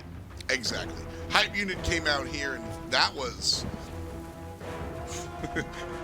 1947 was the time for the first game. That's a year. We're used to seeing 23 something, and that's a short game, you know, sub 20 minutes. I mean, that was dominant. And Team RvL is the top seed from Europe, and kind of if we order the teams here 1 through 4, RvL is easily the number 2, I would say. Yep. And not performing like that here. And for what it's worth, shout outs to Big Money, but they are capitalizing on the mistakes that Team RvL are making. Right now is the first time Big Money has actually held the ball, so to speak. And they've been able to do work. They got that right side finish. Looks like they're going to play this awfully slowly, though. I mean, Privative just backed maybe to get a 3K pot of some kind. I mean, he's still waiting in base. No, sold the boots and picks up close to an E-Staff, but not quite enough. But I mean, this Enhanced Fire Giant's not going to be around forever. I don't think backing for E-Staff 2 or for Fortified Scepter is necessarily what I want to be doing with this Enhanced Fire Giant. I think that they're wasting way too much time. That is very similar to how Privative died at Speed Buff. I think that is the difference between the veteran teams and the newer teams. DineOhSaw trying to make the jump on the newer team. 5-on-4. Here comes the jump in from RvL, and the frenzy is popped as they get aggressive. Big shot coming out for the Vulcan, and it's going to bring Conviction down. Meatball knocks everyone up, and Predators cut him down. Shadows finds Davey as well, and there's Predators backing off. Davey already fell, so ends up being a 1-for-1 ADC for ADC, but that's worth it for RvL because Conviction being down is your tower pusher. This is now Big Money Esports is playing RvL's comp. They don't have an ADC that can take a Phoenix very well. Beaudilla's low. He's been one of the initiators for BME. They've got to get out of here. They are not going to pierce this Phoenix at all. And Big Money realized that. RvL leading the charge. Beaudilla over the wall. DineOhSaw on the left. Will find the flank. Hello. There's the blink and the charge. Potato knocked up as well. RvL a little far, but Fly shows up, knocks him up, and the damage out of Predators is a lot to handle. There's Rapio right side. There's Predators left side. The up down again will put Predators in the ground. Can they deal with Shadows? Nice dash. Privative able to flicker away at the same time. Really good work by Privative. He stays really far back that whole team fight. He ends that fight full HP with all his relics. And that tells you that RvL was never able to get close to him. They buy enough time to get that right side Phoenix. That's exactly what Big Money Esports was hoping for in that moment. I mean, Fly saves the game for RvL with that team fight, man. He did so much damage. Had a really good ultimate that nearly caught Conviction. I think Predators actually may have pulled him out of it with Excalibur's Wrath. But overall, a much better team fight there from RvL, and they seem much less set right now. I mean, they seem much less, okay, we're going for this big play, you know, we're laying out all our pieces, we're doing this and that. At some point, if you feel like you're the more talented team, just play. I was going to say, maybe that's good for them. Yeah. Maybe just winging it is what RvL need, because we've seen a lot of this kind of tear from the playbook. All right, everybody in position, and kind of like, you know, American football, Counter-Strike style, real tactical. Sometimes you got to hit the sprint button. Yeah, I agree. I think that RvLs should just let loose a little bit here. But someone's got to get on top of Privative because he is doing too much damage. He's really done all the damage for Big Money all game. Conviction, complete non-factor. Potato's been target practice in the back line for Davey, Fly, and Rapio. It's really been Privative every single fight that saves it. So you have to make sure that you're killing this Merlin, and that should have been pretty easy for Davey. But now at this point, Privative does too much damage. He just drops the Fire Stance 2 at his feet, and Davey can't get him close. He'll get one shot by him. you watch the regular season, this is a microcosm of what happened to Big Money throughout the entirety of it. Kind of getting these okey doke wins off of Privative being strong. Money Esports gets baited on the song, leading the charge. The sun will come down. Right side is Davey dealing with the Potato, and Rapio's there in the clutches. Predators on the left-hand side, uninvolved. Here comes Shadows chasing away Davey, chasing away Rapio. And DineOhSaw one more time prevents the onslaught onto his carries. Big Money now on the chase. I don't think they're going to be able to catch anything here. I mean, there's too much distance. Shadows. He's going to keep on going because he's awfully tanky at this point. Rapio could have pulled him back in right there, but Privative and the rest of Big Money Esports actually pulling fire. Predators going to come in and check. Big damage so far. That Merlin's going to do it to him. Now 10% left to go on the Fire Giant. Predators trying to deal. Stunned out. There's the shot! And Team Rival with the three-pointer. RvlFly doing just that, and he's way above Big Money Esports. Now they're going to try and chase this out, or maybe just Predators is going to try. Look at the rest of Rival. They're pretty far behind, and so Predators is pretty isolated here. I mean, Conviction is looking at Predators that entire time while Beaudilla is keeping Fire Giant leashed. Privative still DPSing a little bit, but he had to back up because he took way too much damage from the Fire Giant itself. And Fly just shoots a little teardropper. I mean, it's a floater that just gets in there and is an easy steal away. All the weaknesses of Rival's composition, they can't siege well. Enhanced Fire Giant will cover up an awful lot of that. That was too easy. I mean, that was just a JR shot, just guaranteed to go in, no problems. No questions asked. Unless it's like a lot of pressure, you know, has to use his brain to think about what's going on all the time, then we might have some problems. That's my point. There was no thought process needed. He just needed to put it up. There was no zoning. Big Money get in trouble there. For what it's worth, take a look at the Titan. Team Rival, everybody distracted. They're Titan down to 48% HP. And you don't even have the opportunity to go for a backdoor play here if you're Big Money because the Phoenix is up. You need one of those Phoenixes being down if you want to DPS that Titan. So a little bit of a difficult position for them now. I mean, mid-Phoenix down. Rival is going to be pushing up this right-hand side because that's where their fire minions are on the other side. So they want to counteract that push pretty cleanly. But the Relic situation looks good for Rival. I mean, this should be a game-ending push if they play it right. Console World Sunday, certainly living up to expectations. 52 minutes on game number 2. Big Money Esports refusing to die. I love it. I love it. This is what you want to see. Team Rival. They're looking for Potato. They're gonna go. Are they gonna go for the Titan? They're gonna go for the Titan all the way up. 5, 4, 3, 2, 1. There's the shot from the mage, and it's all over, folks. Team Rival take game number 2. They take the set, and Big Money will sit down. Wow, what a creative play from Rival. They just go straight in and go for the Titan. Yeah, give Fly a back massage, man. Yeah. He needs it. He just put the team on his back right there in that game. Big Money do a lot of things really well that game. I still think Rival really needs to clean it up. That was not an impressive performance by them, but credit where it's due to Big Money. That game was impressive from them. Looks of bewilderment across Big Money's face as they just get their Titan jumped on. You know, I think they learned from Fly sealing away the fire giant. They were like, well, you just hit the button, right? You didn't really do anything clever. All right, let's just hit the button. We're already up a game. Let's go ring the bell. And Team Rival will go head-to-head against Hype Unit in the upcoming match here. I got to say, Big Money Esports, great job standing up, but Hype Unit is going to be a much more formidable opponent.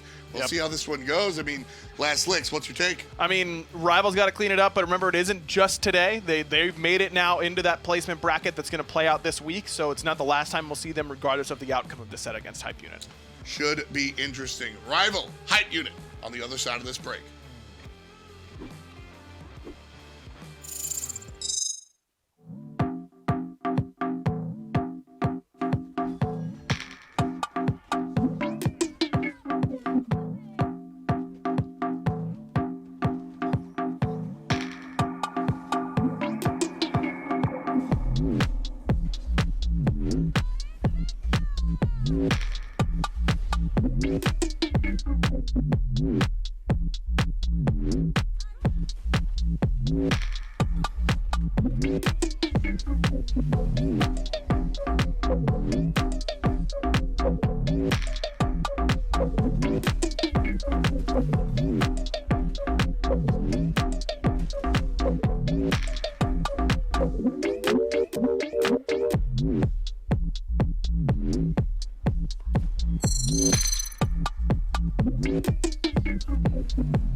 Welcome back to SMITE Console Wars, the first day technically of the placements for the World Championship qualifiers. Joining me on the desk to break down Game 2 is Zeros.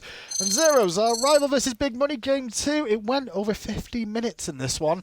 Was that really down to Rival not having a traditional carry to try and close out Phoenixes? Yeah, I think so. And like obviously they're struggling with objective damage too. Like a set compared to an ADC like does a lot less damage. So I think that's because they had a huge lead for a big portion of the game, but eventually got to the point where like gold didn't matter anymore, right? Because they were like 50 minutes in, everyone's full build, and like Big Money is team fighting really well. And like this Merlin doing so much work in both games. Full credit to Big Money in that game there, because they were behind for large periods of that, but held on, kept their Phoenixes up and gave themselves a shot. They even managed to get a Phoenix for themselves, which did turn around the game for a while.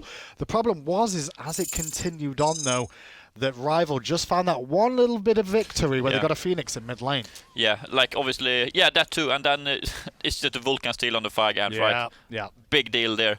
And then like, what an interesting ending to this game with the Horus out. DineOhSaw and this Horus, both these games, has like, the first game he had one ult where like they were mid lane I think, and then he ulted over to the right side and they got a free Phoenix to the right side. That's right, and now they just end the game with the Horus out, so like, if I'm other teams playing against Team Rival, I would definitely look to maybe get a Horus away. Yeah, I think a lot of people are starting to realize how useful that Horus ultimate can be for trying to engage fights, but it is a little bit telegraphed, and I don't think Big Money really sniffed out the dangers sometimes there. It's a bit unfortunate for Big Money because you saw their faces at the end that they were a bit disappointed that they lost to that sort of end from Rival, but the damage in my eyes had technically already been done.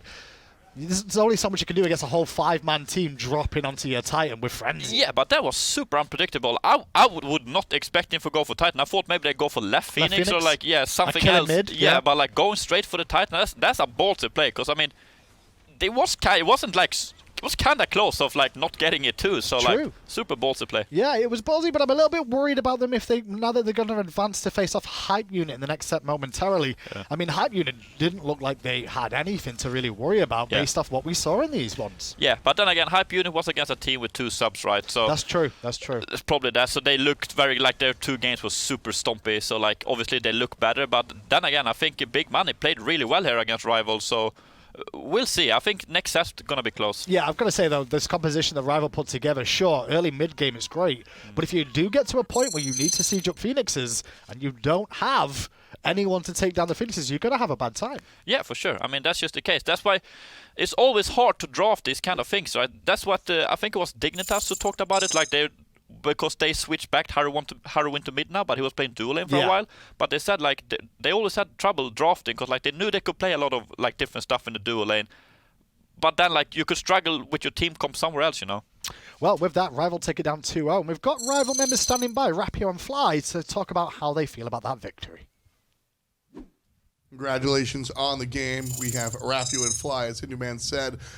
It's fresh in everybody's mind, so let's go right to it. DineOhSaw diving the tower, or diving the Titan with the ultimate from Horus. Whose call was that? And talk to me about how that conversation went. Well, so Horus has been a big thing for us in terms of we've been practicing obviously the ult quite a bit, and we just thought, you know what, we can't do Phoenix, we can't do Fire, we can't do anything right now. Just if we end, we end. If we lose, we lose. Like, we're not going to win this game if we let it go again. So Dean was like, I'm just going to ult the Titan. If the call was, if they're in right Phoenix, we're just going to go for Titan. If they're not, we'll just go for Phoenix. And then we went for Titan. And luckily, Tom managed to make it in because he was just screaming, boys, I'm not in it, boys, wait.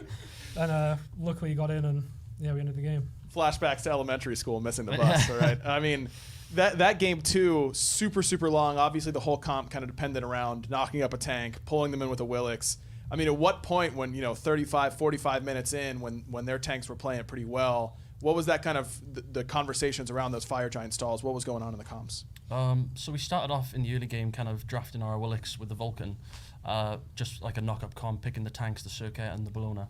And about 30, 40 minutes in, we kind of realized something's not right. It kind of kicked in then that we can't siege, lack of objective damage. So we then just kind of had a click moment, kind of saying, look, we have double assassin, 4 physical characters. We should just get stuck in their backline. And after a couple of fights then, when it got better, after they were sieging, we knew what we needed to do, and that was just get stuck into their carries in the back after 30 minutes of free time, basically. Well, a great performance gets you guys into the finals. Of course, already qualified for placements. What do you have to say about getting the placements, and what do you think Hype Unit has in store for you guys? I'm really happy we got into placements. We didn't really know how to play against that team there, but I'm glad we passed them.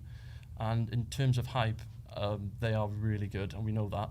We've got to clean up in terms of lacking areas of compositions, so like good objective damage, definitely. But we also need to kind of speed up our games in terms of bringing down the farming time and making sure we're pushing and keeping the pressure on them. All I'm saying is if Bobby has a Serqet like that, guys, this is free worlds. Good call, and aptly said. Congrats on the win, and we'll be back after this.